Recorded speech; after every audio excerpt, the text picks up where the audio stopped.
हाँ जी, दूसरा phyto hormone पढ़ना स्टार्ट करते हैं आज से, gibberellin acid.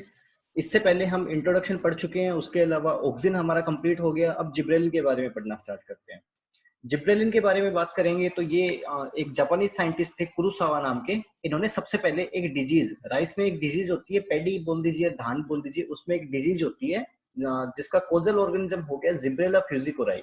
Gibberella फ्यूजिकोराई causal organism के द्वारा धान में एक डिजीज उत्पन्न होती है, जिस डिजीज को अपने जनरली बोलते हैं बेकाने डिजीज। ठीक है, जिसे हम क्या बोलते हैं, बेकाने डिजीज। तो कुरुसावा ने क्या किया, कुरुसावा ने इस फंगस से जो आपके इन्फेक्टेड प्लांट्स थे उन प्लांट्स को देखा, उनके अंदर सिम्टम शो कर रहा था। अब ऑब्वियस है कि कोई भी प्लांट किसी भी डिजीज से इन्फेक्टेड होगा, किसी डिजीज से संक्रमित होगा, कंटेमिनेटेड होगा, तो वो कोई ना कोई सिम्टम शो करेगा, लक्षण शो करेगा उसके। तो सिम्टम क्या क्या थे इस चीज के, सिम्टम थे इसके कि पौधा जो था वो हाइट में वृद्धि कर रहा था, पौधा हाइट में वृद्धि कर रहा था, टॉल था, सीडलेस था। सीडलेस का मतलब क्या, जो बालियां बन रही है, जो एवन बन रहे हैं, बालियों को क्या बोल सकते हैं अपने, एवन। तो जो एवन बन रहे हैं उनके अंदर क्या होगा, उनके अंदर दाने नहीं बन रहे थे। उनके अलावा पौधा जो था वो बहुत पतला था, लंबा था लेकिन पतला था, मोटा नहीं था। और कलर क्या था उसका, पेल था उसका कलर। ठीक है, तो ये सारे के सारे सिम्टम उन्होंने ऑब्जर्व किए। फिर उन्होंने देखा कि ये सिम्टम आ रहे हैं, किसके कारण आ रहे हैं, जिब्रेला फ्यूजिकोराई नाम के फंगस के कारण आ रहे हैं। जो कि फंगस क्या है, सोइल बोर्न फंगस है। अब सोइल बोर्न फंगस का मतलब क्या हो गया कि इसके जो आपके बच जाएंगे, इसके जो माइसिलियम बच जाएगी, वो कहाँ पे रह जाएगी, वो रह जाएगी आपके सोइल में। और सोइल में रहने के बाद में नेक्स्ट ईयर जब आप फिर से लगाओगे इस चीज को, पेडी की क्रॉप को, तो वो सोइल से फिर से क्या कर लेंगे, इन्फेक्शन कोज कर लेंगे, किसको, प्लांट को। ओके, तो इन्होंने ये चीजें पाई। अब इन्होंने कहा कि ये सारी चीजें हो रही हैं तो कोई ना कोई कारण से हो रही होंगी। फिर इन्होंने कहा कि जिब्रेला फ्यूजिकोराई फंगस कोई ना कोई ऐसा केमिकल सीक्रेट कर रहा है, या कोई ना कोई ऐसा सब्सटेंस सीक्रेट कर रहा है, जिसके कारण क्या हो रहा है, जो आपकी सीडलिंग है वो सीडलिंग क्या हो रही है, इस टाइप के सिम्टम शो कर रही है। ओके, बाद में क्या हुआ, याबुटा और सुमिकी, इन्होंने क्या किया 1938 में, इन्होंने जिब्रेलिन एसिड को आइसोलेट किया, किससे, जिब्रेला फ्यूजिकोराई से। ठीक है, जिब्रेला फ्यूजिकोराई से जिब्रेलिक एसिड को आइसोलेट किया और उसका क्रिस्टलाइजेशन किया। ठीक है, ये चीज ध्यान रखना, आइसोलेट किया एज वेल एज क्रिस्टलाइजेशन किया। ओके, जो बेकाने सीडलिंग बेकाने डिजीज पोज कर रहे थे राइस के अंदर, जिब्रेला फ्यूजिकोराई फंगस, उस फंगस से जिब्रेलिन को आइसोलेट किया। जिब्रेलिन के कारण ही ये सीडलेसनेस और ग्रो टालर जो प्लांट था वो पतला हो रहा था, ये सारी की सारी चीजें उसी के कारण हो रही थी। क्योंकि जब हम जिब्रेलिन को पढ़ेंगे तो हमें पता है कि जिब्रेलिक एसिड का मेन काम क्या होता है, स्टेम इलोंगेशन कर देना, पौधे की हाइट को इंक्रीज कर देना। ठीक है, हाइट को इंक्रीज कर देना, तो वही तो कर रहा है ना, पौधे को लंबा कर दिया इसने, ऑब्वियस है, पौधे को लंबा कर दिया, जितना न्यूट्रिएंट था उतना ही रहेगा, तो पौधा चौड़ाई में वृद्धि थोड़ी करेगा, हाइट में वृद्धि करेगा। ओके, ये सारी बातें थी इसके इंट्रोडक्शन के बारे में। बाद में देखेंगे तो क्या पाया गया कि जो आपके जिब्रेलिन एसिड है वो आज के टाइम में 100 से भी ज्यादा अलग अलग तरीके के खोज लिए गए हैं। अब किसको हम जिब्रेलिक एसिड बोलेंगे, उसको हम जिब्रेलिक एसिड बोलेंगे, उन सभी ऑर्गेनिक एसिड को हम जिब्रेलिन एसिड बोलेंगे जो मेल्विनोकोइड एसिड से आपके सिंथेसाइज होंगे। ध्यान रखना, मेल्विनोलिक एसिड से सिंथेसाइज होने वाले ऑर्गेनिक मटेरियल को या ऑर्गेनिक एसिड को हम क्या बोलेंगे, जिब्रेलिक एसिड बोलेंगे। जब मैं बात करता हूँ इनके स्ट्रक्चर के बारे में, जैसे ऑक्सिन हो गया, जिब्रेलिन, साइटोकाइनिन, इनकी मैंने स्ट्रक्चर नहीं डाली अभी तक कोई भी लेक्चर में, कोई भी स्लाइड में। स्ट्रक्चर ना डालने का कारण ये है कि इनकी स्ट्रक्चर फिक्स तो है नहीं। आप बात करोगे ऑक्सिन की, तो ऑक्सिन में इंडोल एसिटिक एसिड की स्ट्रक्चर अलग है, इंडोल ब्यूटेरिक एसिड की स्ट्रक्चर अलग है। ठीक है, तो इन सबकी स्ट्रक्चर 2,4-D की स्ट्रक्चर अलग है, तो इन सबकी नेफ्थलिक एसिटिक एसिड की स्ट्रक्चर अलग है। सबके स्ट्रक्चर अलग अलग होने के कारण कोई फायदा है नहीं किसी के स्ट्रक्चर को अच्छी तरीके से स्टडी करने का। लेकिन फिर भी सिम्टमेटिक रूप से मैं कोशिश करूंगा कि कल के लेक्चर में मैं डाल दूं, जिससे आपको थोड़ा आइडिया हो जाए कि हाँ जी इसकी स्ट्रक्चर ऐसी होती है।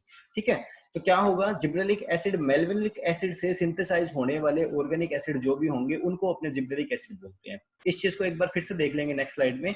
आगे क्या बोला गया कि 100 से ज्यादा अलग अलग तरीके के जिब्रेलिक एसिड आज के टाइम में खोज लिए गए हैं।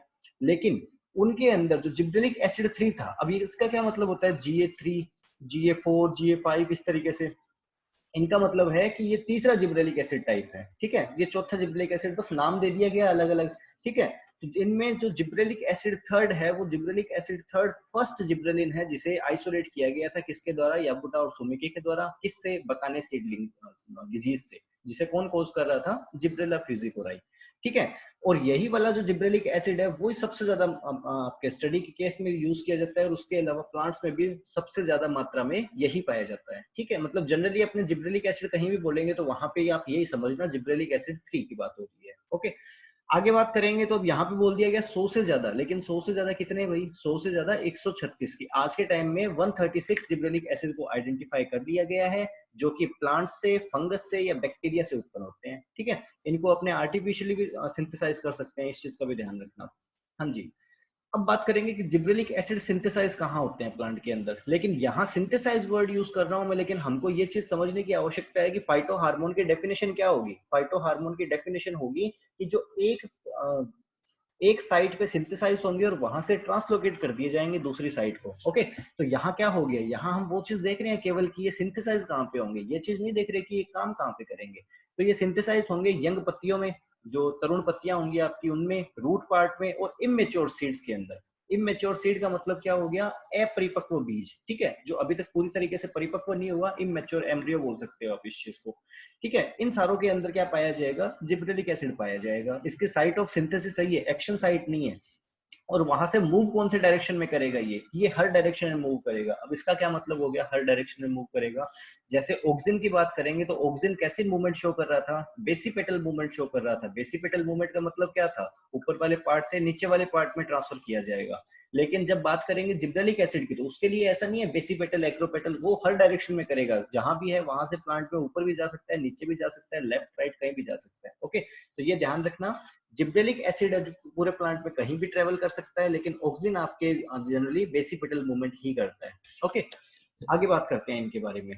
Most effect of gibberellic acid are shown only with concern in auxin, कि जिब्रेलिक एसिड के बहुत सारे जो कैरेक्टर्स होंगे, वो कैरेक्टर सिर्फ और सिर्फ ऑक्सिन के साथ में ही होंगे। या फिर आप यूं बोल सकते हो कि ऑक्सिन जो होगा वो जिब्रेलिक एसिड के प्रभाव को बढ़ा देगा, या दोनों मिल करके ही कोई काम कर पाएंगे। अकेला ना ऑक्सिन कुछ कर पाएगा, ना जिब्रेलिक एसिड कुछ कर पाएगा।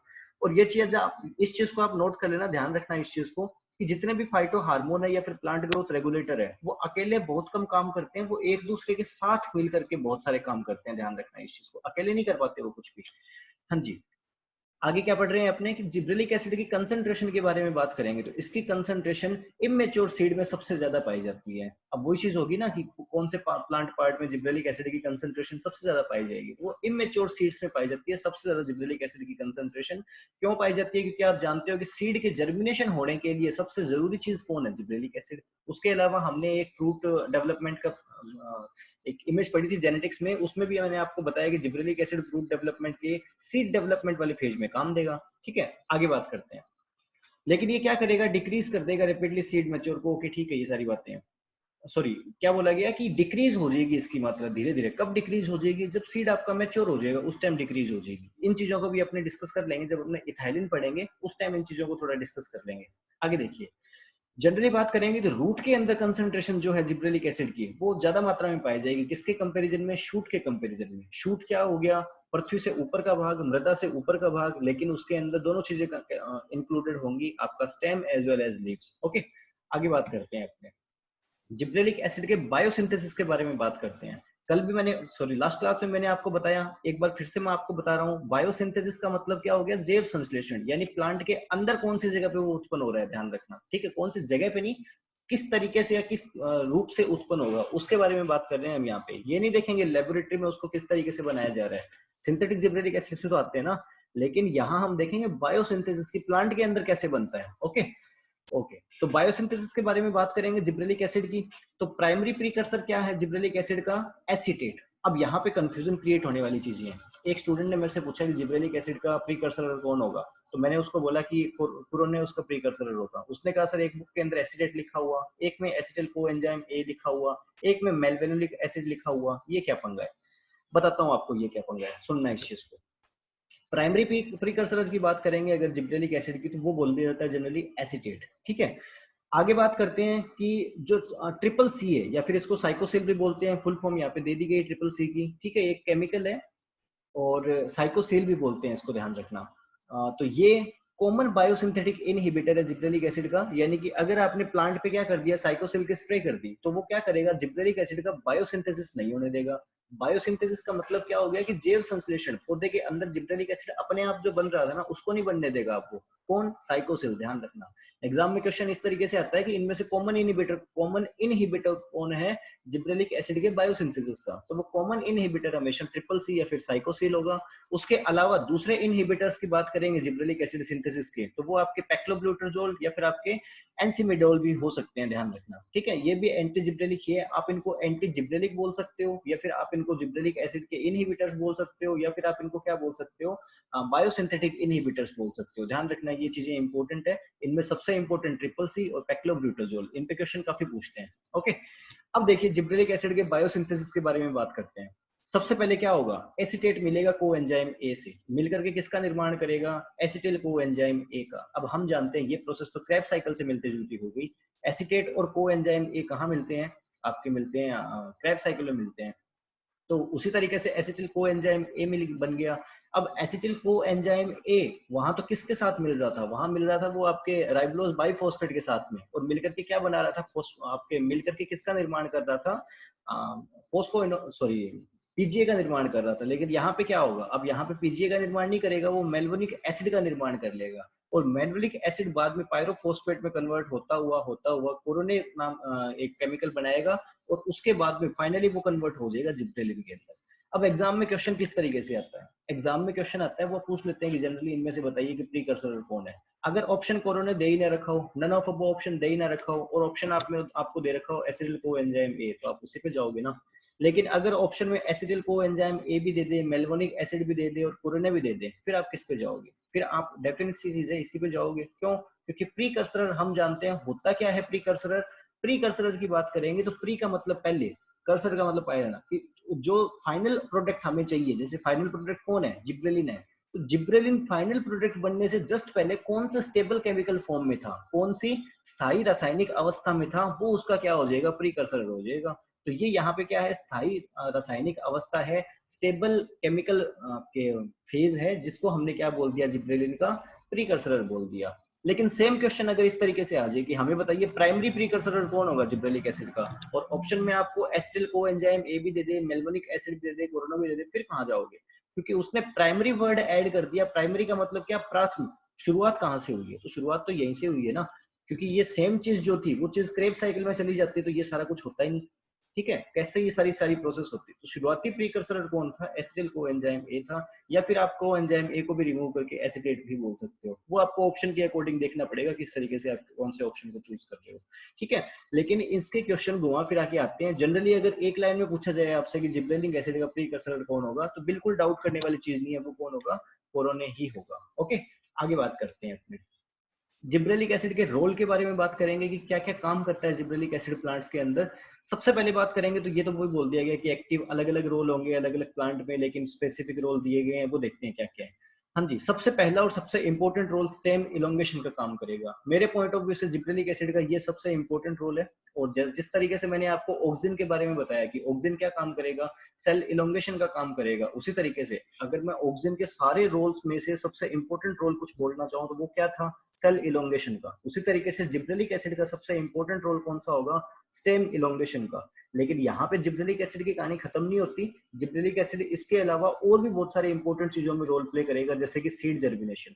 ठीक है, उसके अलावा आपके क्या हो गया, फ्लावरिंग वगैरह में इंड्यूस करने में काम करेगा, और इन सारी चीजों में जिब्रेलिक एसिड का काफी योगदान रहेगा, ध्यान रखना।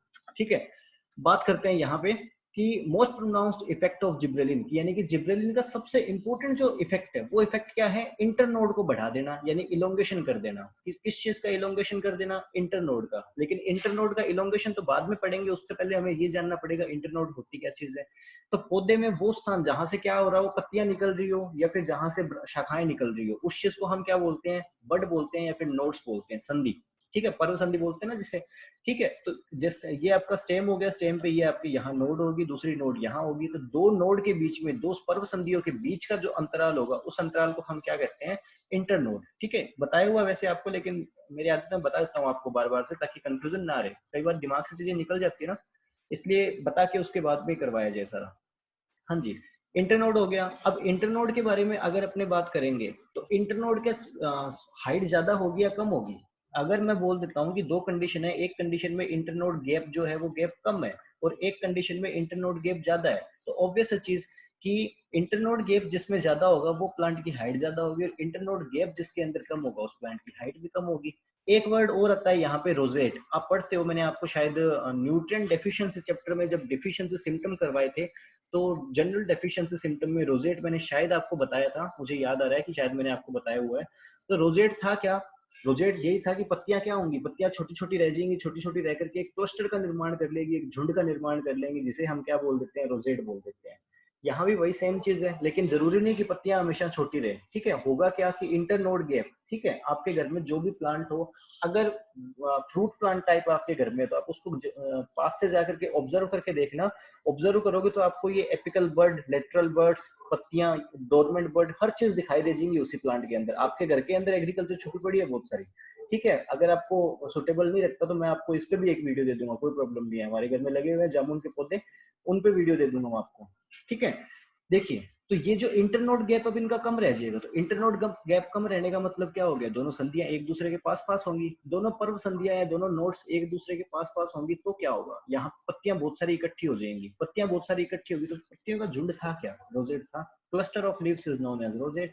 ठीक है, वहां पे कारण क्या था, वहां पे पत्तियां छोटी छोटी रह रही थी इसलिए रोजेट बन गया। यहाँ पे क्या कारण है, यहाँ पे इंटरनोड गैप कम है इसलिए एक दूसरे के पास पास है, पास पास होगी तो झुंड बना लिया, झुंड बना लिया उसे हमने रोजेट बोल दिया। ठीक है, ध्यान रखना है इन चीजों को। मैंने आपको क्लोरोसिस बताया था उस टाइम, ये चीज बोली थी कि जरूरी नहीं क्लोरोसिस एक ही कारण से हो।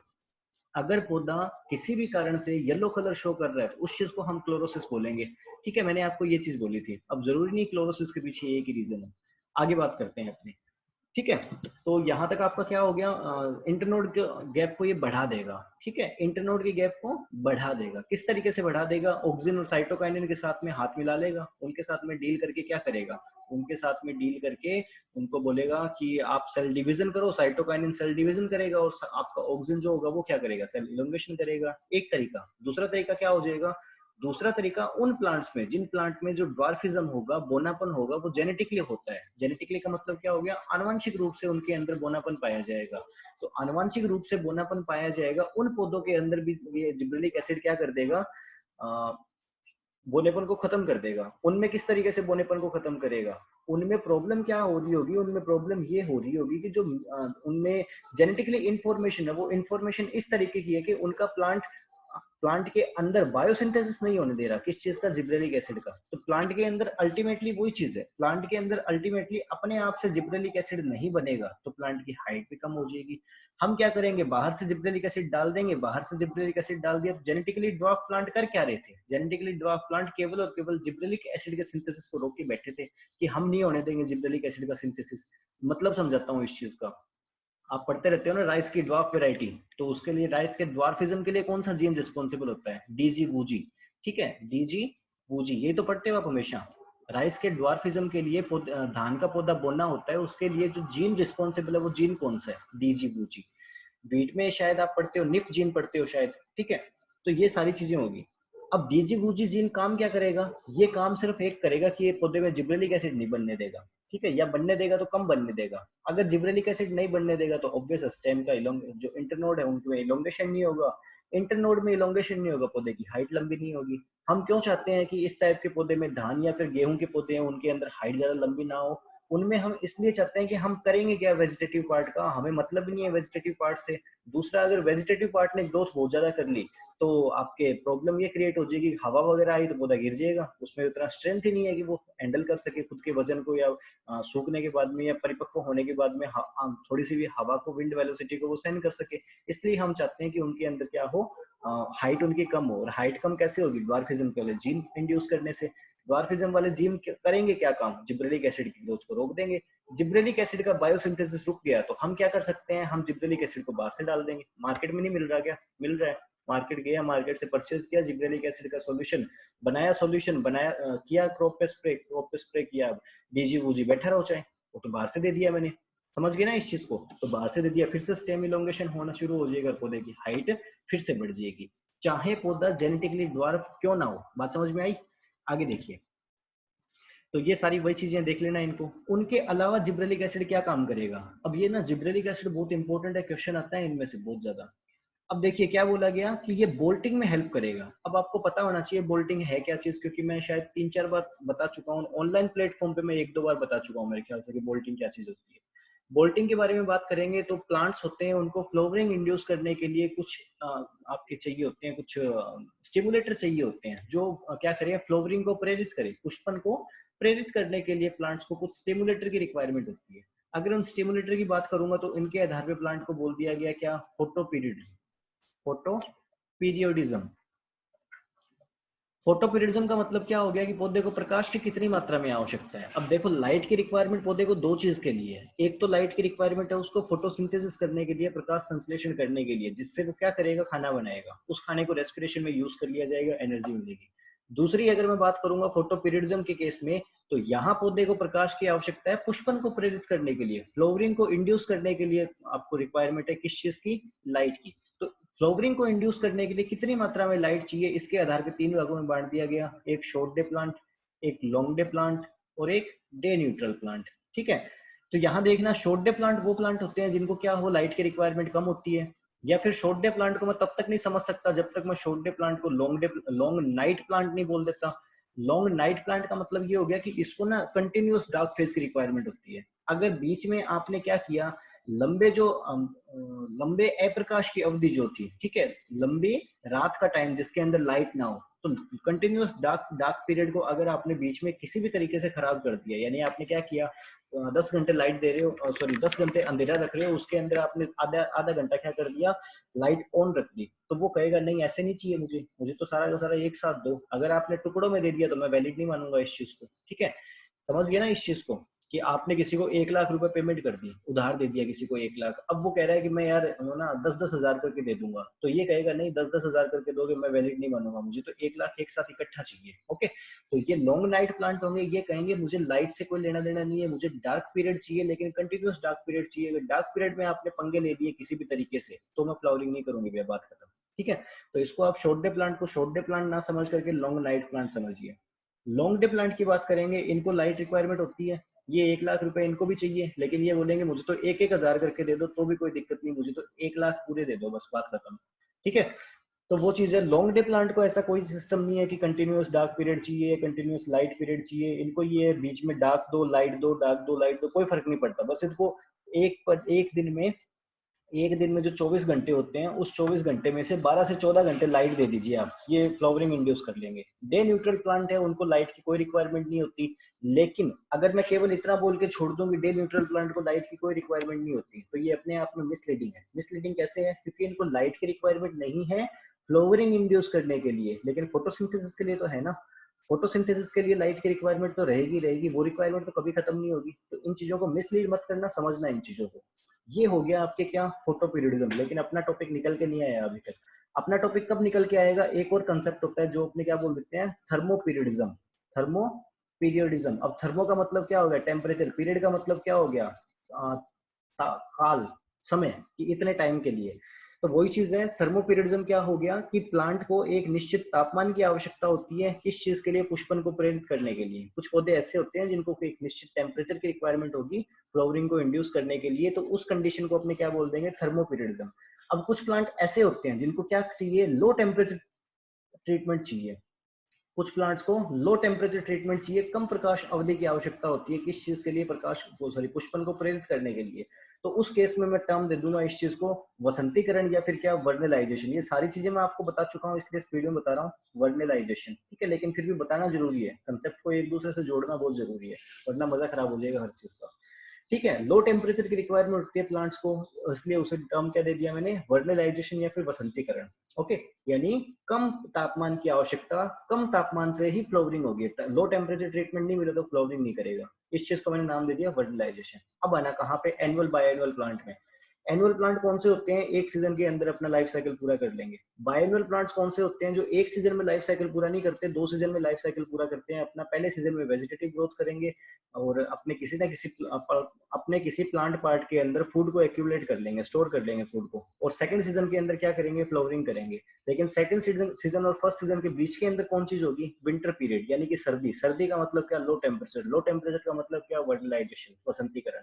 ठीक है, तो वर्नलाइजेशन पूरा हो गया, प्लांट को लो टेम्परेचर ट्रीटमेंट मिल गया, अब वो क्या करेगा, फ्लावरिंग करेगा, और जो वो फ्लावरिंग करेगा ना लो टेम्परेचर ट्रीटमेंट के बाद में, उस फ्लावरिंग को बोलते हैं बोल्टिंग। क्लियर? ऑनियन वगैरह में यही होता है सारा सीन। तो क्या हो गया, बोल्टिंग क्या हो गया, हम समझ गए इस चीज को। ओके तो ये जो होगा आपके जिब्रेलिक एसिड, वो बोल्टिंग को इंड्यूस कर देगा। कैसे बोल्टिंग को इंड्यूस कर देगा, मान लो आपके पास लो टेम्परेचर ट्रीटमेंट का फंडा नहीं है, तो क्या करें, अगर मेरे को वर्नलाइजेशन करना है, मेरे को वर्नलाइजेशन करना है, लेकिन मेरे को मिल नहीं रही, क्या नहीं मिल रही, लो टेम्परेचर ट्रीटमेंट नहीं मिल रहा, तापमान कम नहीं है मेरे पास, लेकिन फिर भी मैं चाह रहा हूँ कि मुझे क्या हो, आपके मिल जाए, क्या फ्लावरिंग मिल जाए, तो उस कंडीशन के लिए मुझे क्या करना पड़ेगा, मैं जिब्रेलिक एसिड का स्प्रे कर दूंगा। जिब्रेलिक एसिड का जैसे स्प्रे किया, वो कहेगा ठीक है मत दो लो टेम्परेचर, ठीक है मत दो लो टेम्परेचर में कर लेता हूँ फ्लावरिंग। एक चीज, दूसरी चीज के बारे में अगर बात करूंगा, तो क्या हो गया, जो आपके इस चीज सेम ही चीज को लिंक करेंगे अपने, ज्यादा इधर उधर नहीं जाना, समझना चीजों को आराम से। देखिए लॉन्ग डे प्लांट और short day plant, short day plant को जनरली अपने प्लांट करते हैं खरीफ सीजन में, लॉन्ग डे प्लांट को अपने प्लांट करते हैं जनरली रबी सीजन में। अब रबी सीजन में करना क्यों रिक्वायर्ड है, उस चीज को सुनना। एग्जाम्पल के लिए लेकर के चलते हैं वीट के बारे में, गेहूं के बारे में। गेहूं की प्लांटिंग का टाइम क्या है भाई, अक्टूबर नवंबर। अक्टूबर नवंबर में लगाएंगे, जर्मिनेट होगा, दिसंबर तक वो क्या करेगा, वेजिटेटिव ग्रोथ करेगा, जनवरी में जाकर के वेजिटेटिव ग्रोथ करेगा, जनवरी एंड फरवरी में क्या करना शुरू कर देगा, रिप्रोडक्टिव ग्रोथ करना स्टार्ट कर देगा, यानी पालियां आना स्टार्ट हो जाएगी। उसके बाद में मार्च अप्रैल तक उसके हार्वेस्टिंग कर देते हैं। इतनी बातें हम सारे लोग समझते हैं, लेकिन होता क्या है, आप सुनना इस चीज को। वीट जो है लॉन्ग डे प्लांट है, लेकिन हम क्या करते हैं, इसको सर्दियों में लगाते हैं, लेकिन सर्दियों में तो अंधेरा जल्दी हो जाता है ना, सर्दियों में लगाने में कैसे फायदा होगा। यहाँ तो हम कह रहे हैं कि इसको दीर्घ दिवस पादप है, इसको लंबे दिन चाहिए, लेकिन लंबे दिन कैसे मिलेंगे, सर्दियों में तो सॉरी सुबह के टाइम भी कोहरा वगैरह रहता है, सनलाइट नहीं मिलती, और शाम के टाइम भी अंधेरा जल्दी हो जाता है, सूरज थोड़ी देर के लिए रहता है, दिक्कत है, कैसे होगा। लेकिन सोच के देखो, दिसंबर के वो लास्ट 7 दिन, जिन 7 दिनों के अंदर क्या होता था, बड़े दिनों की छुट्टियां होती है स्कूलों में। बड़े दिनों की छुट्टियों का मतलब क्या हो गया, कि अब क्या होगी, डे लेंथ ज्यादा बढ़नी स्टार्ट होगी, नाइट के कंपैरिजन में डे लेंथ बढ़ना स्टार्ट होगी, ठीक है। तो अब सूरज ज्यादा समय के लिए निकलना प्रारंभ हो गया। और वीट में रिक्वायरमेंट भी कब है, वीट में रिक्वायरमेंट है आपके जनवरी में जाकर के, दिसंबर में तो वेजिटेटिव ग्रोथ कर रहा होगा, और दिसंबर तक तो अगर अपने बोले तो लेट सोविंग वेराइटीज जो है, उन वेराइटीज की सोविंग ही चलती रहती है। 15 दिसंबर तक तो सोविंग चलती रहती है, जो लेट सोविंग वेराइटीज है उनकी। तो अपने थे कि इनको लो टेम्परेचर ट्रीटमेंट भी मिल गया, प्लस इनको क्या चीज मिल गई आपके साथ साथ में, लॉन्ग डे लाइट भी मिल गई, दोनों चीजें इनको फुलफिल हो रही है। तो ये दोनों चीजें एक साथ हैं। जो बोल्टिंग करेंगे उनको लॉन्ग डे प्लांट भी अपने बोल सकते हैं ना, किस तरीके से लॉन्ग डे प्लांट इनको बोल सकते हैं, जरूरी नहीं है जो लॉन्ग डे प्लांट हो वो बोल्टिंग करे हमेशा, ठीक है। जैसे वीट की बात करेंगे तो वीट को लो टेम्परेचर ट्रीटमेंट वाला फंडा नहीं है, वर्टिलाइजेशन की रिक्वायरमेंट नहीं है उसको, लेकिन उसमें फोटोपीरियडिज्म का फंडा है। ओके लेकिन मैं तो दोनों चीजों को आपको एक साथ बता रहा हूँ कि दोनों चीजें आप एक साथ कंसीडर कर सकते हो। जो शॉर्ट डे प्लांट होंगे उनको कैसे मिलेगा विंटर ट्रीटमेंट, मिल ही नहीं सकता, क्योंकि शॉर्ट डे प्लांट कौन से होंगे आपके, जून जुलाई वाला खरीफ का सीजन, खरीफ के सीजन में कहाँ से आप सर्दियां लेकर के आओगे, ला ही नहीं सकते। इसलिए लॉन्ग डे प्लांट और ये दोनों एक दूसरे के आसपास की बातें हैं। इसीलिए आप ध्यान में रख लेना कि जो जिब्रेलिक एसिड होगा वो low temperature treatment as well as long day plant, इन दोनों में फ्लावरिंग करने का काम करेगा, ध्यान रखना ये चीज इंपॉर्टेंट है। फ्लावरिंग करने का काम आपका ऑक्सिन भी करेगा, फ्लावरिंग करने का काम जिब्रेलिन भी करेगा, फ्लावरिंग करने का काम इथाइलिन भी करेगा, फ्लावरिंग करने का काम साइटोकाइनिन भी करेगा। क्वेश्चन और ऑप्शन आपको बताएंगे कि आपको ऑप्शन, आपको सही आंसर कौन सा देना है। अगर क्वेश्चन में लिखा आ गया कि लॉन्ग डे प्लांट के अंदर फ्लावरिंग कौन करेगा, ठीक है, कौन फ्लावरिंग इंड्यूस करेगा लॉन्ग डे प्लांट्स के अंदर, तो आपका राइट आंसर होगा जिब्रेलिक एसिड। अगर क्वेश्चन लिखा हुआ आ गया कि फ्लावरिंग को इंड्यूस कौन सा करता है, और ऑप्शन अकॉर्डिंगली इस तरीके से सेट किए गए, उनमें मेलिक हाइड्रोजाइड या इस तरीके के ऑप्शन दे रखे हो, तो आपका आंसर क्या रह जाएगा, तो आपका आंसर रह जाएगा ऑक्सिन। अगर क्वेश्चन इस तरीके से आ गया कि शॉर्ट डे प्लांट के अंदर कौन करेगा फ्लावरिंग को प्रमोट, तो आपका ऑप्शन आंसर रह जाएगा साइटोकाइनिन।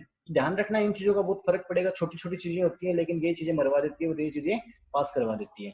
आगे देखिए, तो होपफुली आप समझ गए what is thermoperiodism, what is vernalization, और जिब्रेलिक एसिड किसके अंदर फ्लावरिंग इंड्यूस करेगा, लॉन्ग डे प्लांट्स के अंदर फ्लावरिंग इंड्यूस करेगा। शॉर्ट डे प्लांट में आप जिब्रेलिक एसिड कितना मर्जी डाले रखो कोई फर्क नहीं पड़ेगा फ्लावरिंग के केस में। ओके आगे बात करते हैं। आगे बात करेंगे तो आगे किस चीज की बात होगी, ये सीड डोरमेंसी और बड डोरमेंसी को तोड़ेगा। अब होती क्या है सीड डोरमेंसी और बड डोरमेंसी, बड डोरमेंसी क्या चीज होगी, वही चीज होगी ना बड डोरमेंसी की, बड तो बन गई, कलिका तो बन गई, लेकिन कलिका ना तो पत्ती में बदल रही, ना फूल में बदल रही, और ना ही शाखा में बदल रही, बस पड़ी है वहां पे। जो मैं आपको चीज बोल रहा हूँ वो सेम चीज करके देखना। आपके घर के अंदर प्लांट होंगे, उन प्लांट्स को पास से जाकर के देखना, जो उनका ग्रोइंग रीजन होगा, ग्रोइंग रीजन का मतलब क्या होगा, पुरानी शाखाओं को मत देखना, जो ग्रोइंग रीजन होगा उनको देखना। जिस जगह से पत्तियां निकल रही होंगी उस पत्तियों के ऊपर के हिस्से में आपको बड आसानी से दिख सकती है। आप बिल्कुल इजीली आइडेंटिफाई कर सकते हो बर्ड को, कोई रॉकेट साइंस नहीं है इस चीज में, करके देखना आपके कंसेप्ट और क्लियर होंगे।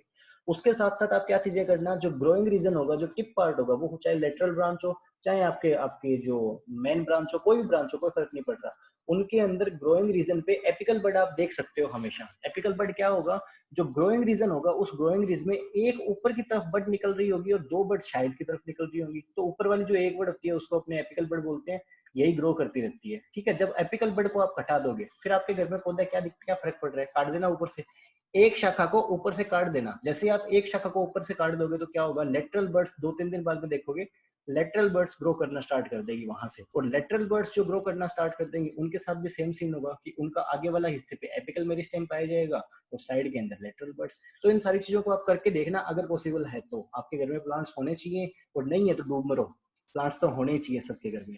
हम शहर में रहते हैं, जगह नहीं है प्लांट लगाने का, फिर भी प्लांट लगा रखे हैं। आगे देखिए, हाँ जी, सीड डोरमेंसी को ब्रेक कैसे करेगा, बट डोरमेंसी को ब्रेक कैसे करेगा, वो सारी बातें कर लेते हैं, लेकिन आपको बता देता हूँ डोरमेंसी होती क्या है।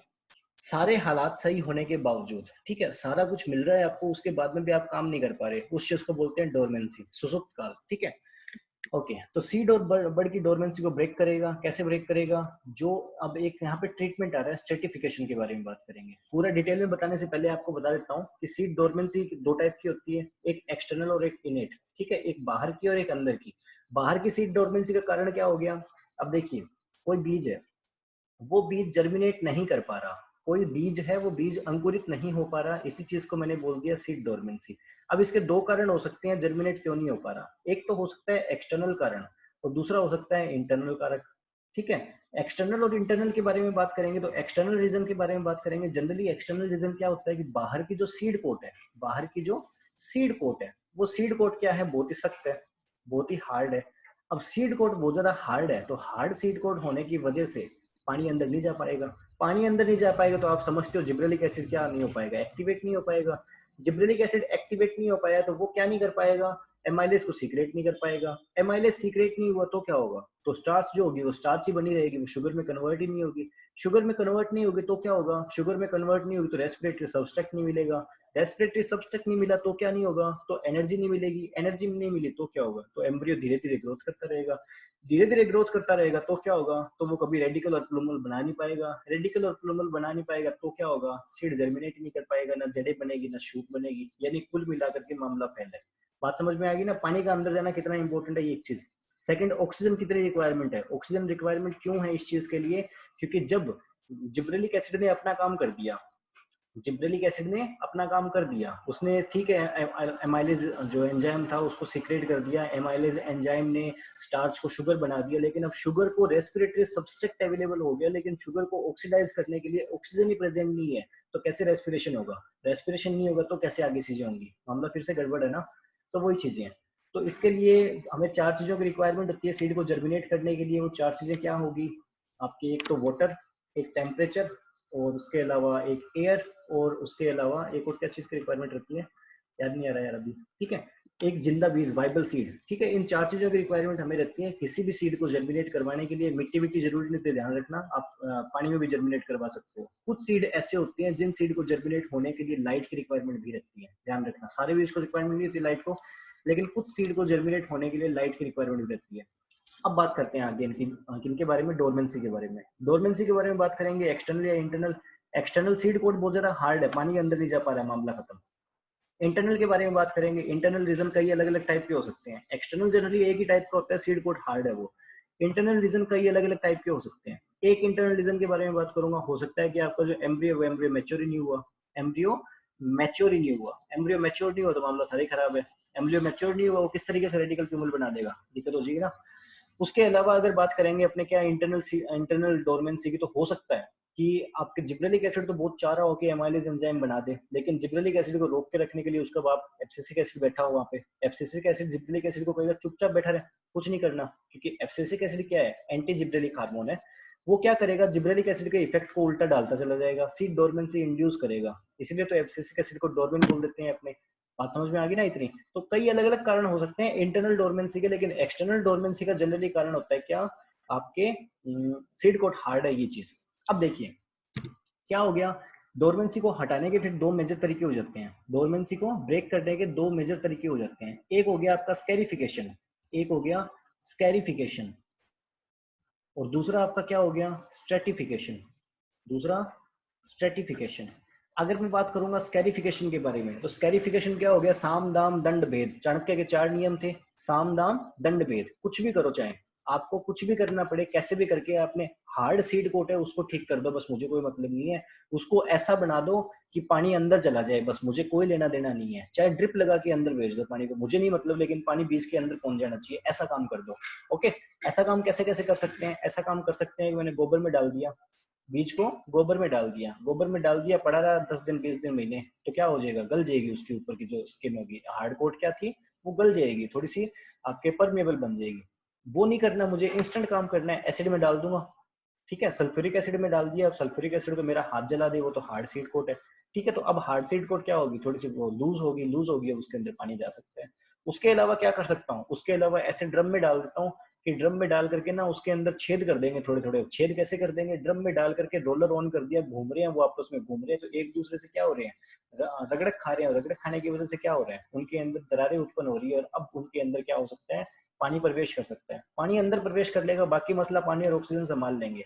लेकिन हमें स्कैरिफिकेशन क्या करना है, स्कैरिफिकेशन करके कोई भी साम दाम दंड भेद लगा करके पानी सॉरी बीज के अंदर ऑक्सीजन और वाटर की रिक्वायरमेंट को कंप्लीट करना है, उनके अंदर कैसे भी करके ऑक्सीजन और वाटर को भेजना है। ओके, तो ये आपका क्या हो गया, स्कैरिफिकेशन। उसके अलावा कुछ सीड ऐसे होते हैं जिनको लो टेम्परेचर ट्रीटमेंट की रिक्वायरमेंट होती है, किस चीज के लिए, जर्मिनेट करने के लिए, तो उनको क्या करना, कम तापमान पे रख देना थोड़े टाइम के लिए, वो क्या कहलाता है, स्ट्रेटिफिकेशन। आप इस चीज को इजीली देख सकते हो, दोनों टर्म एक जैसी है, एक हो गया स्ट्रेटिफिकेशन, एक हो गया स्कैरिफिकेशन, दोनों में से आपको एक याद रखना है, और वो कौन सा याद रखना है, स्ट्रेटिफिकेशन याद रखना है, उसके अंदर T4 टेम्परेचर पकड़ लेना, T4 टेम्परेचर पकड़ लेना, ठीक है, लेकिन इस चीज को ध्यान रख लेना, टेम्परेचर ज्यादा नहीं चाहिए, टेम्परेचर कम चाहिए, T4 टेम्परेचर। ओके, हो, तो वहां पे क्या कर रहा था, अपने जिब्रेलिक एसिड को क्या कर रहे थे, बोल्टिंग के लिए भी तो काम में ले रहे थे ना, बोल्टिंग क्या था, वर्नलाइजेशन इफेक्ट को रिड्यूस करना, वर्नलाइजेशन इफेक्ट क्या था, सीड सॉरी प्लांट को फ्लावरिंग इंड्यूस करने के लिए लो टेम्परेचर ट्रीटमेंट देना, और यहाँ पे भी क्या हो रहा है, सीड को जर्मिनेट करने के लिए लो टेम्परेचर ट्रीटमेंट देना, जहां लो टेम्परेचर ट्रीटमेंट आ गया वहां पे मैंने मारा जिब्रेलिक एसिड चला के, ठीक है, उसने कहा बाढ़ में जाए, लो टेम्परेचर ट्रीटमेंट यहाँ तो काम चलेगा अपना, तो वही चीज है, यहाँ पे सीड डोरमेंसी और बड डोरमेंसी को लो टेम्परेचर ट्रीटमेंट से ठीक ना करके अपने जिब्रेलिक एसिड से ठीक कर सकते हैं। डोरमेंट बर्ड के बारे में बात करेंगे, किनके बारे में बात करेंगे, डोरमेंट बर्ड के बारे में। अब कुछ बर्ड्स प्लांट्स में ऐसी होती है जो कब बनती है, फरवरी मार्च अप्रैल इन वाले महीनों में बनती है, इन वाले महीनों में बनती है, और ये जो बर्ड्स हैं इन बर्ड्स को भी ग्रो करने के लिए लो टेम्परेचर ट्रीटमेंट की रिक्वायरमेंट होगी। लो टेम्परेचर ट्रीटमेंट लौट के कब आएगा, विंटर सीजन में लौट के आएगा, विंटर सीजन कब आएगा, दिसंबर जनवरी तक लौट के आएगा, यानी वो दिसंबर जनवरी तक ग्रो ही नहीं करेंगे, नहीं करेंगे, उन्हीं को तो कहते हैं डोरमेंट सीड, यानी सॉरी डोरमेंट बर्ड, यानी एक जीवित पौधा है, जीवित पौधे पे बर्ड बन गई, कली बन गई, लेकिन वो कली का क्या नहीं करेगी, ना तो वो आगे फल बना रही, ना वो पत्ती बना रही, ना वो फूल बना रही, कुछ नहीं बना रही, वो उसे कोई मतलब नहीं, ना ब्रांच बना रही, कुछ नहीं बना रही, बस पड़ी है वहां पे। क्यों पड़ी है, क्योंकि वो किसी भी चीज का निर्माण करे उसके लिए उसे लो टेम्परेचर ट्रीटमेंट की रिक्वायरमेंट है, स्ट्रेटिफिकेशन की रिक्वायरमेंट है, साल के आगे वाले वाले महीनों में उसे लो टेम्परेचर ट्रीटमेंट मिल नहीं पाएगा, लो टेम्परेचर ट्रीटमेंट उसे मिनिमम मिल पाएगा कब, अगले कुछ एक महीनों बाद में, यानी दिसंबर जनवरी के टाइम में, जब वापस से उसे क्या मिलेगा, विंटर सीजन मिलेगा। बात आ गई ना समझ में। इसीलिए तो जो स्प्रिंग सीजन होता है, इसीलिए तो जो स्प्रिंग सीजन होता है, वसंत ऋतु, अब स्प्रिंग सीजन कौन सा होता है, विंटर सीजन के जस्ट बाद का जनवरी फरवरी का जो टाइम होता है उसे कहते हैं स्प्रिंग, हिंदी में कहते हैं वसंत, ठीक है। तो वसंत का जो मौसम होता है उसके अंदर हमेशा जो प्लांट्स होते हैं उन प्लांट पे क्या आती है, नई फुटान आती है। क्यों आती है नई फुटान, क्योंकि जो डोरमेंट बर्ड्स होती हैं प्लांट में उपस्थित, वो डोरमेंट बर्ड्स विंटर सीजन के अंदर क्या कर लेंगी, स्ट्रेटिफिकेशन कर लेंगी, और स्ट्रेटिफिकेशन करके अब वो डोरमेंट नहीं रही, अब वो ग्रो करने के लिए एलिजिबल होगी। बात समझ में आ गई ना। तो इस तरीके से डोरमेंट बर्ड को एज वेल एज सीड की डोरमेंसी को ब्रेक किया जा सकता है जिब्रेलिक एसिड के ट्रीटमेंट से। जिब्रेलिक एसिड छिड़क दिया इन पे, अब ये कहेंगे अरे फरवरी का महीना चल रहा है, मार्च का चल रहा है, अप्रैल का चल रहा है, कोई फर्क नहीं पड़ रहा, जिब्रेलिक एसिड ले आओ, हम नहीं मांगेंगे आपसे क्या, हम आपसे लो टेम्परेचर ट्रीटमेंट यानी स्ट्रेटिफिकेशन की रिक्वायरमेंट नहीं करेंगे। चीजों को समझना, हर चीज को जितना समझोगे उतना मजा आएगा। आगे देखिए, लाइट के बारे में बात करते हैं, ये वाली बातें होगी सारी की सारी, लाइट के बारे में बात करते हैं। अभी मैंने आपको बताया कि सीड को जर्मिनेट होने के लिए 4 चीजों की रिक्वायरमेंट होती है। कौन सी 4 चीजें, सबसे पहले तो जीवित बीज, उसके बाद में किस चीज की, लाइट सॉरी टेम्परेचर की, तापमान की, उसके बाद में जल यानी पानी की, वाटर की, उसके अलावा किस चीज की रिक्वायरमेंट होगी, ऑक्सीजन, प्राणवायु वायु ऑक्सीजन की रिक्वायरमेंट होगी, इन सारी चीजों की रिक्वायरमेंट होगी। Very good, cool. लेकिन कुछ एक प्लांट ऐसे भी होते हैं जिनके बीज को जर्मिनेट होने के लिए, जिनके बीज को अंकुरित होने के लिए प्रकाश की आवश्यकता होगी। ठीक है, किसकी आवश्यकता होगी, प्रकाश की आवश्यकता होगी, यानी कि वो डार्क पीरियड के अंदर यानी अंधेरे के अंदर पुअर जर्मिनेशन यानी कम मात्रा में जर्मिनेशन कर पाएंगे। ऐसे कौन से होते हैं भाई, ऐसे रईस होते हैं तंबाकू और लेट्यूस का प्लांट। ठीक है, टोबैको एंड लेट्यूस का प्लांट, इनके बीज को जर्मिनेट होने के लिए लाइट की रिक्वायरमेंट रहती है। तो वो लाइट की रिक्वायरमेंट भी अपने कैसे स्किप कर सकते हैं, वो भी जिब्रेलिक एसिड को ट्रीट करके अपने स्किप कर सकते हैं, ध्यान रखना है इस चीज को भी। ठीक है, जिब्रेलिक एसिड दे दिया तो लाइट की रिक्वायरमेंट भी फुलफिल हो जाएगी, अब वो नहीं मांगेंगे लाइट आपसे। बात समझ में आ गई ना। इसके बारे में थोड़ी और बात कर लेंगे कि किस तरीके से जिब्रेलिक एसिड लाइट की रिक्वायरमेंट वाला काम खत्म कर देगा इनका। आगे बात करते हैं अब क्या करेगा जिब्रेलिक एसिड। ठीक है, जर्मिनेशन हो गया, वेरी गुड, डोरमेंसी वोरमेंसी वाली बातें आपने कर ली, लेकिन अब बीज जर्मिनेशन में किस तरीके से आपके जिब्रेलिक एसिड रोल प्ले करेगा आपने वो भी देख लेते हैं। जिब्रेलिक एसिड क्या करता है, अल्फा एमाइलेज नाम के एंजाइम का सीक्रेशन करता है। ठीक है, अब ये अल्फा एमाइलेज नाम का एंजाइम कहाँ सीक्रेट करता है, एल्यूडोन लेयर में सीक्रेट करता है। ध्यान रखना, मोस्ट इंपोर्टेंट चीज है, एग्जाम में ऐसी बारीकियों से क्वेश्चन आते हैं। ठीक है, कहाँ सीक्रेट करेगा, एल्यूडोन लेयर से। होती क्या है एल्यूडोन लेयर, ये होती है जो एंडोस्पर्म हो गया आपके। ठीक है, जो एंडोस्पर्म हो गया, एंडोस्पर्म यानी कि भ्रूणपोष, जो मोनोकोट्स प्लांट होते हैं उनके अंदर जो एंडोस्पर्म पाया जाएगा, उस एंडोस्पर्म की सबसे बाहरी लेयर जो होती है उसे कहते हैं एल्यूवियल लेयर। ठीक है, तो इस लेयर के अंदर क्या पाया जाएगा, अल्फा एमाइलेज सीक्रेट कर दिया जाएगा, सिंथेसिस कर दिया जाएगा, किसके द्वारा, जिब्रेलिक एसिड के द्वारा। और जिब्रेलिक एसिड खुद कहाँ पाया जाएगा, वो बैठा होगा एम्ब्रियो के पास में। इसके पास में, एम्ब्रियो के पास में, भ्रूण के पास में बैठा होगा। अपने चीज पढ़ी थी ना, जब अपने इंट्रोडक्शन पढ़ रहे थे वहां पे हमने पढ़ा था कि इनको स्टोर भी किया जा सकता है, इनको स्टोर भी किया करके जा सकता है। तो जिब्रेलिक एसिड को स्टोर करके रखा होता है, सीड के अंदर पानी आकर के इसको छुड़ाता है। तो पानी क्या हो गया, किसी हिंदी फिल्म का हीरो हो गया, और जिब्रेलिक एसिड हो गया एम्ब्रियो ने किडनैप करके रखा हुआ है जिब्रेलिक एसिड को। ठीक है, पानी आएगा, इसको छुड़ा लीजिएगा वहां से। ओके, जिब्रेलिक एसिड अब क्या काम करेगा, अब जिब्रेलिक एसिड अल्फा एमाइलेज को सिंथेसाइज करेगा। कहाँ पे करेगा, आपके एंडोस्पर्म की एल्यूलोर लेयर के अंदर। इस लेयर में आपके अल्फा एमाइलेज को सीक्रेट करने के बाद में जो भ्रूणपोष होगा, भ्रूणपोष का काम क्या होगा, उसके अंदर फूड स्टोर होगा। फूड कैसे स्टोर रहता है, स्टार्च के रूप में जो खाना रहता है वो स्टोर रहता है प्लांट्स के अंदर। तो स्टार्च के रूप में जो खाना स्टोर रहेगा उसका क्या कर दिया जाएगा, हाइड्रोलाइसिस कर दिया जाएगा। हाइड्रोलाइसिस का मतलब क्या हो गया, जल अपघटन। ठीक है, या फिर जल विघटन। ठीक है, हाइड्रो का मतलब क्या, जल, लाइसिस का मतलब क्या, टूटना, यानी पानी टूट करके स्टार्च का पानी टूट करके स्टार्च को भी तोड़ देगा। किस तरीके से तोड़ देगा, क्योंकि हम जानते हैं कि स्टार्च जो होते हैं वो बहुत सारी ग्लूकोज इकाइयों से मिलकर के होता है। ठीक है, जब अपने इनमें H2O को डाल देंगे तो H2O को डालने से फिर से टूट जाएगा अलग अलग ग्लूकोज यूनिट में। ठीक है, तो इस तरीके से क्या हो जाएगा, स्टार्च अवेलेबल हो जाएगा। स्टार्च अवेलेबल हो गया, ऑक्सीजन बाहर से आ रही है, स्टार्च टूट जाएगा हाइड्रोलाइसिस होकर के ग्लूकोज में, और ग्लूकोज अवेलेबल हो जाएगा, बाहर से ऑक्सीजन आ रही है, ग्लूकोज और ऑक्सीजन मिलकर के रेस्पिरेशन कर रही है, एनर्जी मिल रही है, ज्यादा मात्रा में एनर्जी ट्रांसफर हो रही है किसके पास, एम्ब्रियो के पास। अब एम्ब्रियो फटाफट से ग्रो करना स्टार्ट कर देगा, ग्रो करना स्टार्ट कर देगा जब तक सीडलिंग स्टेज नहीं बना लेता, जब तक सीडलिंग स्टेज नहीं बना लेता, या फिर मैं बोल दूं प्राइमरी ग्रोथ को फुलफिल नहीं कर लेता, तब तक वो कहाँ से खाना लेता रहेगा, एंडोस्पर्म से लेता रहेगा। बीज के अंदर जो फूड स्टोर होगा उसी फूड को यूज करता रहेगा, बाहर से कुछ भी नहीं लेगा। इतनी बातें हमारी हो गई। उसके अलावा क्या करता है जिब्रेलिक एसिड, उसके अलावा जिब्रेलिक एसिड जो डायोशियस फ्लावर्स होंगे उनके अंदर मेलनेस को इंड्यूस करेगा। ध्यान रखना, ऑक्सीजन क्या काम कर रहा था, फीमेलनेस को बढ़ा रहा था, जिब्रेलिन क्या काम कर रहा था, मेलनेस को बढ़ा रहा था। क्वेश्चन कैसे आएगा एग्जाम में, क्वेश्चन आएगा इनमें से कौन फीमेलनेस को बढ़ा रहा है। राइट आंसर में आपके जिब्रेलिक एसिड भी होगा, लेकिन आपको आंसर क्या देना रहेगा वहाँ पे, ऑक्सीजन। अब जरूरी नहीं आंसर हमेशा ऑक्सीजन रहेगा, इथाइलिन भी रह सकता है। इथाइलिन भी फीमेल आंसर, फीमेल आपके फ्लोरिज्म, फीमेल फ्लावर्स को बढ़ाता है प्लांट्स के अंदर। बात समझ में आई ना।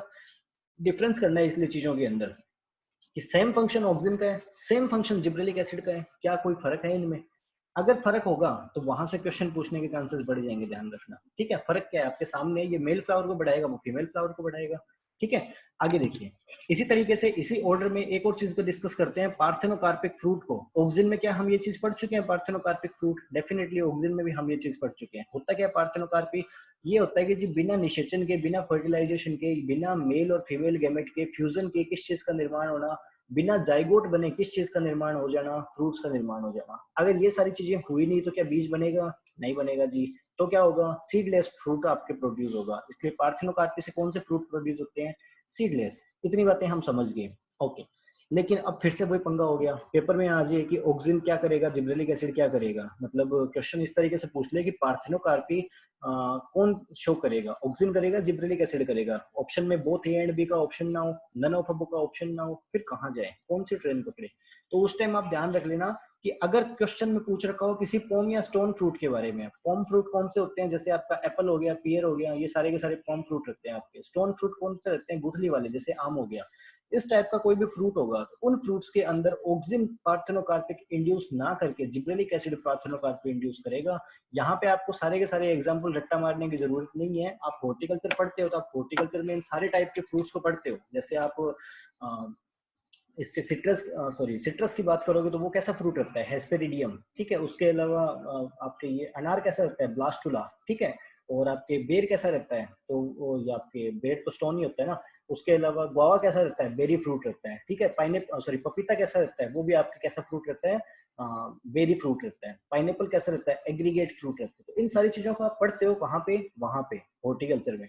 तो बस आपको थोड़ा सा दिमाग लगाना है कि आपको क्वेश्चन में पूछा गया कि एप्पल में पार्थेनोकार्पी कौन प्रोड्यूस करेगा। अब हम जानते हैं कि एप्पल कौन से टाइप का फ्रूट है, एप्पल है जी पॉम फ्रूट। तो पॉम फ्रूट के अंदर ऑक्सिन के कंपैरिजन में कौन ज्यादा पार्थेनोकार्पी इंड्यूस कर सकता है, जिब्रेलिक एसिड। राइट आंसर क्या हो जाएगा, जिब्रेलिक एसिड।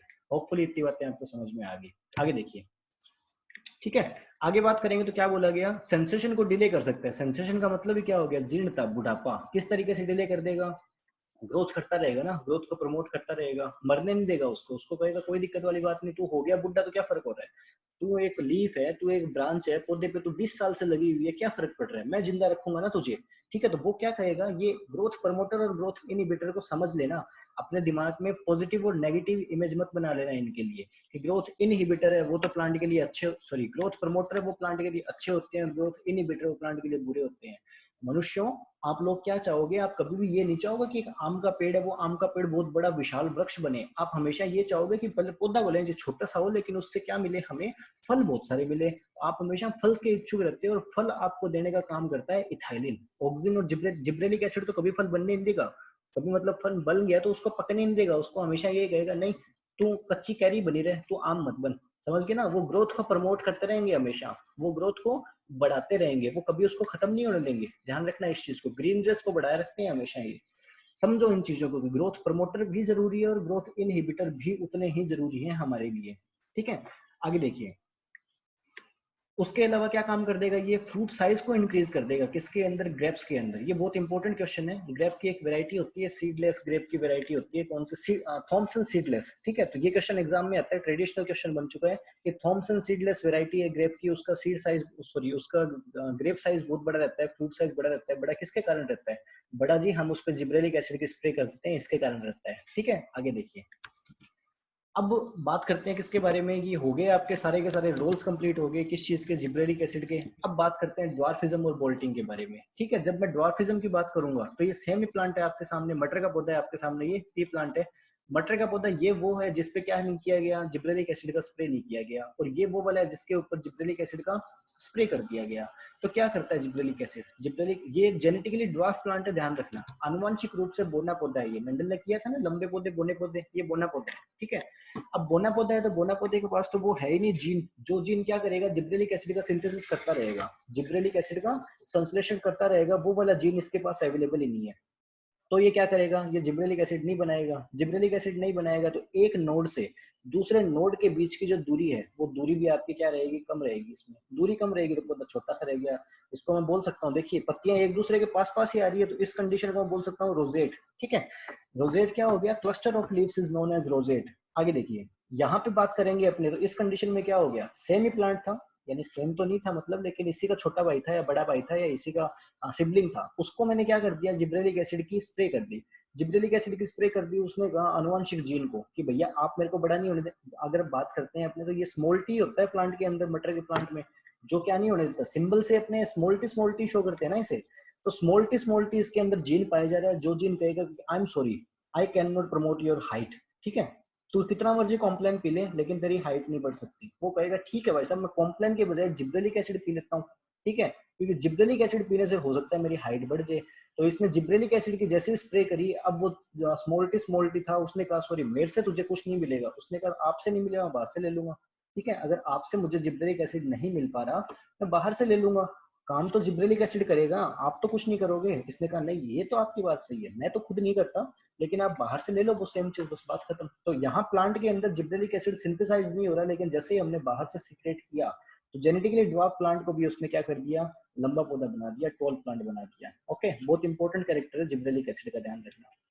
उसके अलावा अगर अपने बोल्टिंग के बारे में बात करेंगे तो ये एक अनट्रीटेड प्लांट है, पत्तियां एक दूसरे के पास पास होगी, रोजेट कंडीशन बन गई, ठीक है। जैसे ही हमने प्लांट को ट्रीट किया तो क्या बन गया, फूल बन गया, ठीक है। अब इसको ना तो वर्नलाइजेशन चाहिए, यानी ना ही इसको लो टेम्परेचर ट्रीटमेंट चाहिए, और अगर ये लॉन्ग डे प्लांट भी है तो इसको ना लॉन्ग डे लाइट चाहिए, ठीक है। ये कहेगा ठीक है सर आपने एक चीज के बदले दूसरी चीज दे दी, हम काम चला देंगे। ओके, आगे देखिए, आगे बात करते हैं अपने सीड जर्मिनेशन के बारे में। यहाँ आपके सामने कौन सा प्लांट है, बार्ले प्लांट, ठीक है। प्लांट नहीं है सॉरी, उसका सीड है, बार्ले का सीड है। अब बार्ले कौन से टाइप का प्लांट पौधा है, आप जानते हो कि बार्ले एक सीरियल क्रॉप है। उसी के साथ बार्ले क्या है, मोनोकोट है। मोनोकोट का मतलब क्या हो गया, जिसके अंदर एक कोटिलीडोन हो। अब कोटिलीडोन का मतलब क्या रह गया, ये जो ग्रीन सॉरी येलो कलर में आप देख रहे हो वो चीज क्या है, कोटिलीडोन है। कितने कोटिलीडोन है, एक कोटिलीडोन है, ठीक है। अब देखो होगा क्या, समझना है इस चीज को, जो वैसे तो मैं सारी चीजें बता चुका हूँ आपको, लेकिन फिर भी समझ लो। करते हैं इस सारी चीज को स्टडी। सबसे पहले सबसे बाहर ये वाली लेयर को देखेंगे तो ये लेयर किस चीज की है, ये लेयर है आपके सीड कोट, फ्रूट को हटाओ बोली, ठीक है। ये लेयर किस चीज की है, सीड कोट की सीड कोट की लेयर है। जैसे सीड कोट के थोड़ा अंदर पहुंचे तो हमें यहाँ पे क्या दिखाई दे दिया, एंडोस्पर्म दिखाई दे गया, ठीक है। ये हमें क्या दिखाई दे गया, एंडोस्पर्म। उसके साथ साथ हमें यहाँ पे क्या दिखाई दे गया, ये हमें दिखाई दे गया एम्ब्रियो, ठीक है। हम जनरली सीड, मैं जो सीड को बनाता हूँ इसी तरीके से बनाता हूँ। ये सीड है आपका, इस सीड में ये आपका क्या हो गया, एम्ब्रियो हो गया, और बाकी सारा का सारा पार्ट आपका क्या हो गया, एंडोस्पर्म। तीन ही चीजें शो करता हूँ इसमें, क्या हो गया, एक हो गया आपका सीड कोट, ये हो गया आपका एम्ब्रियो, और ये हो गया आपका एंडोस्पर्म। इतनी चीजें बताता हूँ आपको हमेशा, इससे ज्यादा इतना खतरा नहीं बताता वरना दिमाग खराब हो जाता है, चीजें समझ में नहीं आती, बहुत मैशअप होना शुरू हो जाती है चीजें आपस में। लेकिन जब अपने एडवांस स्टडी कर रहे होते हैं उस टाइम एडवांस बातें ही करनी पड़ती हैं हमें। क्या देखिए क्या हुआ, वही सीड कोट, एंडोस्पर्म और एम्ब्रियो, इतनी चीजों से हम भली बात परिचित थे। अब क्या हुआ कि जो आपके क्या था, जिब्रेलिक एसिड, ये रहा जिब्रेलिक एसिड। कहाँ पाया जा रहा है जिब्रेलिक एसिड, ये पाया जा रहा है जी एम्ब्रियो में, ठीक है। हमने ये बात करी थी ना कि जिब्रेलिक एसिड खुद तो पाया जाएगा एम्ब्रियो में, लेकिन वो काम कहाँ पे जाकर के करेगा, एलिलियन लेयर के अंदर जाकर के काम करेगा। अब किस तरीके से करेगा, सारी बातें करते हैं अपने।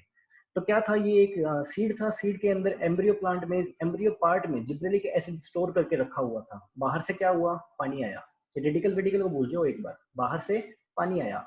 पानी आया तो वाटर की सीड में फर्स्ट एंट्री को हम क्या बोलते हैं, इम्बाइबिशन, क्योंकि पानी सीधा एब्जॉर्ब नहीं हो जाएगा, पानी पहले क्या होगा, पहले होगा एडजॉर्ब, ध्यान रखना, ठीक है। दो चीजें होती है, एक होता है एब्जॉर्ब, एक होता है एडजॉर्ब। बहुत ज्यादा डिटेल में बता चुका हूँ मैं, कहाँ पे, फिजियोलॉजी के इनिशियल लेक्चर्स में।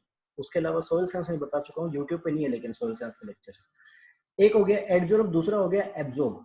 तो जब एडजॉर्ब के बारे में बात करूंगा तो फर्स्ट स्टेज वाटर आपके अपटेक की फर्स्ट स्टेज क्या रहेगी, हमेशा इम्बाइबिशन रहेगी, ध्यान रखना इस चीज को। उसी तरीके से अगर सोइल के अंदर सबसे पहले पानी आ रहा है तो उस चीज को अपने क्या बोलते हैं, आप लोग मुझे बताना, चैट में बता सकते हो क्या बात कर रहा हूं मैं, कि सीड या प्लांट सबसे पहले पानी को एब्जॉर्ब करेगा तो उस चीज को हम क्या बोलते हैं, इम्बाइबिशन। इसी तरीके से मैंने सेम चीज आपको सोइल साइंस में बता रखी है कि सोइल साइंस, सोइल के अंदर वाटर की first entry of water into soil is known as what, आप वो चीज मेरे को बताना, ठीक है। क्या हो गया यहाँ पे, इम्बाइबिशन फर्स्ट एंट्री। क्योंकि ये पता है मैं आपसे क्यों पूछ रहा हूँ, सारी चीजें एक ही है। जल मृदा में सबसे पहले प्रवेश कर रहा है उसको हमने एक टर्म दे दिया, जल पौधों में सबसे पहला प्रवेश कर रहा है उसको हमने एक टर्म दे दिया। बातें वही है, बस गोल गोल घुमाए रखो, बेवकूफ बनाए रखो। हाँ जी, क्या हुआ, वाटर एंट्री कर रहा है किसके अंदर, आपके सीड के अंदर। सबसे पहली स्टेज इम्बाइबिशन, बाद में उसके बाद में क्या कर लिया गया, इम्बाइबिशन के द्वारा वाटर को प्लांट के द्वारा अपटेक कर लिया गया।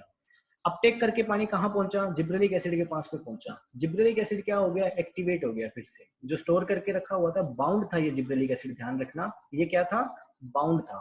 ओके, बाउंडेड जिब्रेलिक एसिड था। कल मैंने आपको बताया था कि दो टाइप के होते हैं, एक फ्री ऑक्सीजन, एक बाउंड ऑक्सीजन। फ्री ऑक्सीजन क्या होगा, मुक्त रूप से रहेगा प्लांट के अंदर, सारा कुछ काम करता रहेगा, ठीक है। एक मिनट रुकना, चैट पे एक मैसेज आया, जो मैंने आपसे क्वेश्चन पूछा अभी, वो मैसेज आया चैट पे, वहां पे लिखा गया था परकोलेशन। आपने मेरे से सोयल साइंस पढ़ी नहीं, अगर आपने मेरे से सोयल साइंस पढ़ ली होती तो आप नींद में भी बोलते इनफिल्ट्रेशन, परकोलेशन और लीचिंग। क्योंकि यहाँ मैं जितनी बार इन शब्दों को यूज कर लेता हूँ ना, उतनी बार वहां पे इनफिल्ट्रेशन, परकोलेशन और लीचिंग वाले वर्ड्स को यूज करता हूँ, ठीक है, क्योंकि रिलेटेड है बहुत सारी चीजें।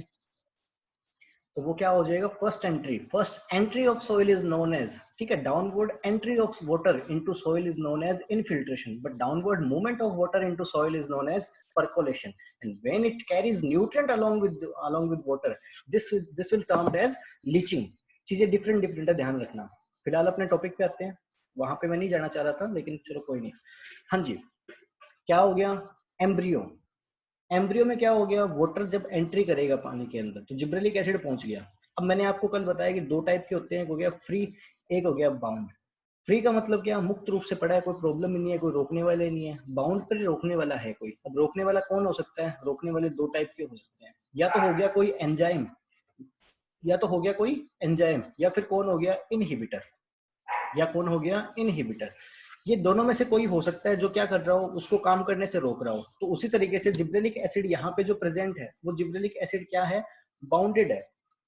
जैसे ही वाटर आया, वाटर ने क्या कर दिया, एक्टिवेट कर दिया जिब्रेलिक एसिड को, फ्री कर दिया। यानी यहाँ पे एम्ब्रियो ने किडनैप करके रखा था जिब्रेलिक एसिड को, बाहर से पानी आया अपना हीरो और आ करके जिब्रेलिक एसिड को छुड़ा लिया इसने।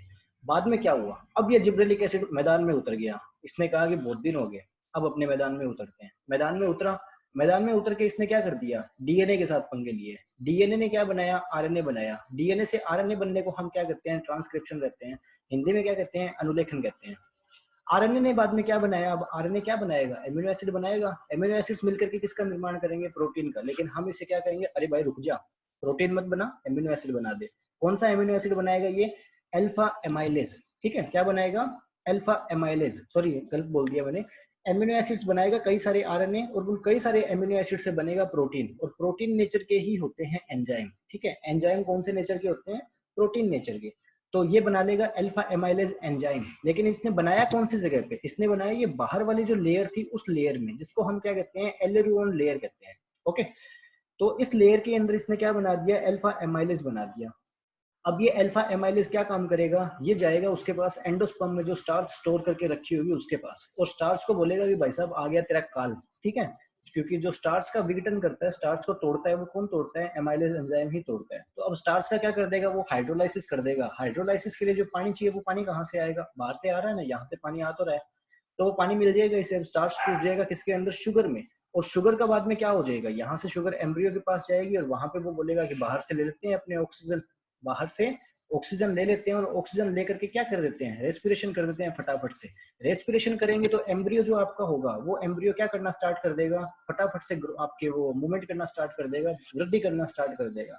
फटाफट से वृद्धि करेगा तो एम्ब्रियो के अंदर एक हिस्सा रह गया आपका शूट का एपेक्स, और एक हिस्सा रह गया आपका रूट एपेक्स। जो नीचे वाला हिस्सा होता है उसे हम क्या बोलते हैं, रेडिकल, और जो ऊपर वाला हिस्सा होता है उसे हम बोलते हैं प्लूमूल।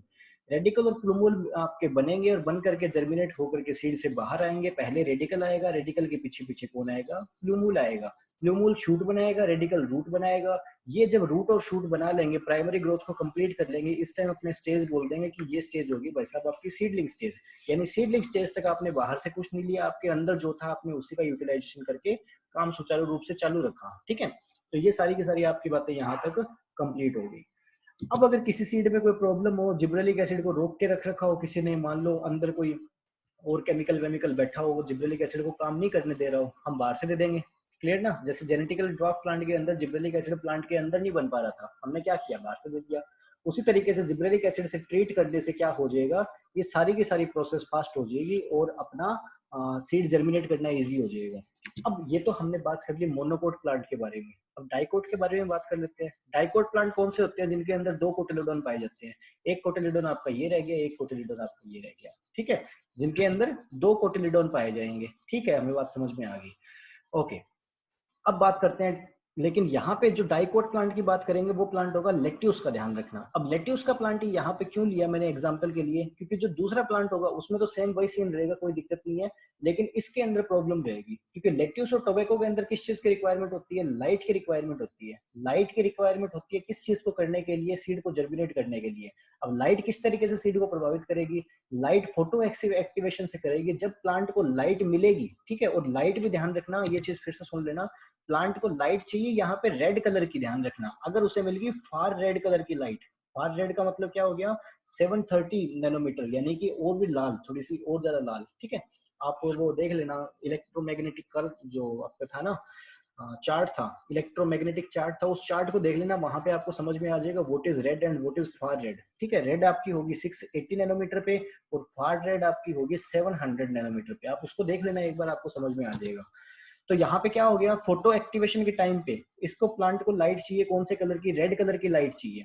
रेड कलर की लाइट मिलेगी तो डीएनए एक्टिवेट होगा, डीएनए आरएनए बनाएगा यानी ट्रांसक्रिप्शन, आरएनए अमीनो एसिड्स बनाएगा, जो अमीनो एसिड्स मिलकर के प्रोटीन बनाएंगे, प्रोटीन नेचर का क्या बनेगा, एमाइलेज एंजाइम बनेगा। अब एमाइलेज एंजाइम वो स्टार्च को शुगर में करेगा, ग्रोथ होगी, सारा का सारा वही बनेगा। ठीक है, एक चीज। सेकेंड चीज के बारे में अगर बात करूंगा तो यहाँ पे अगर क्या हो गया, मैंने जिब्रेलिक एसिड डाल दिया, मेरे पास लाइट नहीं है, मैंने कहा यार छोड़ो यार, लाइट वाइट वाला तो पंगा हो गया, अपना ने बाहर से जिब्रेलिक एसिड दे दिया। बाहर से मैंने जैसे जिब्रेलिक एसिड दिया, जिब्रेलिक एसिड डीएनए के पास में गया, अच्छा तुझे चाहिए थी क्या लाइट, डीएनए बोलेगा नहीं सर अपने तो क्या दिक्कत है, आप आगे ना, ये की बात है, आप आगे, अब हमें लाइट क्यों चाहिए। अब वो डीएनए फिर से आरएनए बनाएगा, आरएनए एमाइलेज एंजाइम बनाएगा, एमाइलेज एंजाइम स्टार्च को हाइड्रोलाइसिस करके शुगर बनाएगा, शुगर ऑक्सीजन को लेकर के रेस्पिरेशन करेगा, रेस्पिरेशन एनर्जी रिलीज करेगा, एनर्जी एम्ब्रियो गेन करेगा, एम्ब्रियो एनर्जी गेन करके फटाफट से जर्मिनेशन करके फ्लूमोल रेडिकल बनो के आपका सीडलिंग बना देगा, और सीडलिंग बाद में सेकेंडरी ग्रोथ करेगा, फोटोसिंथेसिस करेगा, रूट से न्यूट्रिएंट और वाटर को एब्जॉर्ब करेगा, अपनी दिनचर्या पूरी करता रहेगा, यूं ही करता करता एक दिन मर जाएगा। ठीक है, तो ये सारी की सारी चीजें होंगी। इनके अलावा एक और इम्पोर्टेंट चीज, एक और इम्पोर्टेंट चीज क्या, कि जो आपके मोनोकोट प्लांट होते हैं उनके अंदर एंडोस्पर्म पाया जाता है, डाइकोट प्लांट्स के अंदर एंडोस्पर्म नहीं पाया जाता। इंपॉर्टेंट चीज, लेकिन कुछ एक एक्सेप्शन अवेलेबल है इसके भी, जनरली नहीं पाया जाता डाइकोट्स के अंदर एंडोस्पर्म, ध्यान रखना, इंपॉर्टेंट क्वेश्चन है ये, पूछते हैं। एंडोस्पर्म किसमें पाया जाएगा, मोनोकोट प्लांट्स के अंदर, डाइकोट्स के अंदर एंडोस्पर्म नहीं पाया जाता। तो फिर फूड स्टोर किस में रहेगा, डाइकोट्स में, डाइकोट में फूड स्टोर रहता है आपके कोटिलिडोन के अंदर, ध्यान रखना। जो कोटिलिडोन होंगे आपके बीज पत्र होंगे, ठीक है, उनके अंदर इस सीड सॉरी फूड स्टोर रहता है, किसके अंदर, डाइकोट प्लांट्स के अंदर। तो होपफुली इतनी बातें आपकी सारी की सारी अंडरस्टैंड होगी, क्लियर होगी। अब आगे बढ़ते हैं, जिब्रेलिक एसिड ओम बट स्वाहा। बात करते हैं साइटोकाइनिन के बारे में। जब साइटोकाइनिन के बारे में बात करूंगा तो सबसे पहले काइनेटिन डिस्कवर किया गया, किसके द्वारा डिस्कवर किया गया, स्कूब और मिलर के द्वारा। कब किया गया, 1950, 1950 नहीं है 1955 कर लो इसको, ठीक है, 1955 में। अब इस चीज को थोड़ा सा समझना, कई सारी बुक्स आप पढ़ोगे तो आपको थोड़ी कंफ्यूजन क्रिएट होगी, लेकिन अपने कंफ्यूजन नहीं होने देनी किसी भी हाल में। देखिए क्या होगा, स्कूब और मिलर ने क्या किया, टोबैको पिथ सेल्स, टोबैको पिथ सेल्स को देखा उन्होंने। अब पिथ सेल्स क्या होती है, मैंने आपको फिजियोलॉजी में बताया था कि जो सेंटर वाली कोशिकाएं होती है उन्हें कहते हैं अपने पिथ सेल्स। दो तीन इमेज भी आपको दिखा रखे हैं, होपफुली आप पुरानी जाना कहीं पे अपने लेक्चर्स में, और वहां पे जाकर के देख लेना पिथ सेल्स में। अगर याद करके बताऊं तो ये आपको देखने को मिलेगा ट्रांसलोकेशन ऑफ सोल्यूट वाली स्लाइड के अंदर। ट्रांसलोकेशन ऑफ सोल्यूट के अंदर उसके डायरेक्शन में देखा था हमने कितने डायरेक्शन होते हैं, तो वहां पे तीन अलग अलग टाइप के डायरेक्शन देखे थे, एक तो अपवर्ड मूवमेंट, एक डाउनवर्ड मूवमेंट, और उनके अलावा एक लेटरल मूवमेंट। जहां लेटरल मूवमेंट हो रही थी ना, वहां ये हो रहा था, जो पिथ सेल्स थी आपके वेस्कुलर बंडल की, वो पिथ सेल्स खाना डिलीवर कर रही थी किसको, कोटेक्स सेल्स को। तो वहां पे पिथ सेल्स का जिक्र आया था, मैंने इमेज की सहायता से आपको दिखाया भी था पिथ सेल्स क्या होती है। तो क्या किया, स्कूब और मिलर ने जो टोबैको की पिथ सेल्स थी उन सेल्स पे स्टडी की, और स्टडी करके उन्होंने पाया कि इनके अंदर कोई ना कोई तो ऐसा सब्सटेंस है जो पिथ सेल्स के अंदर सेल डिवीजन को प्रमोट कर रहा है, जो पिथ सेल्स के अंदर सेल डिवीजन को प्रमोट कर रहा है, लेकिन इन्हें पता नहीं था वो क्या है। लेकिन बाद में उसको आइडेंटिफाई कर लिया गया, किस रूप में, 6-फॉस्फेनल एमिनोप्यूरिन के रूप में, ठीक है, या फिर क्या, N6-फॉस्फेनल एडेनिन के रूप में, इनके रूप में उसे आइडेंटिफाई कर लिया गया बाद में, अभी नहीं किया गया। अभी तो क्या किया, स्कूब और मुलर ने कुछ आशंका व्यक्त की कि ऐसा कुछ होता है, ठीक है। काइनेटिन भी डिस्कवर नहीं किया गया था अभी तक, सुनना काइनेटिन कब डिस्कवर होगा, अभी कुछ भी नहीं हुआ।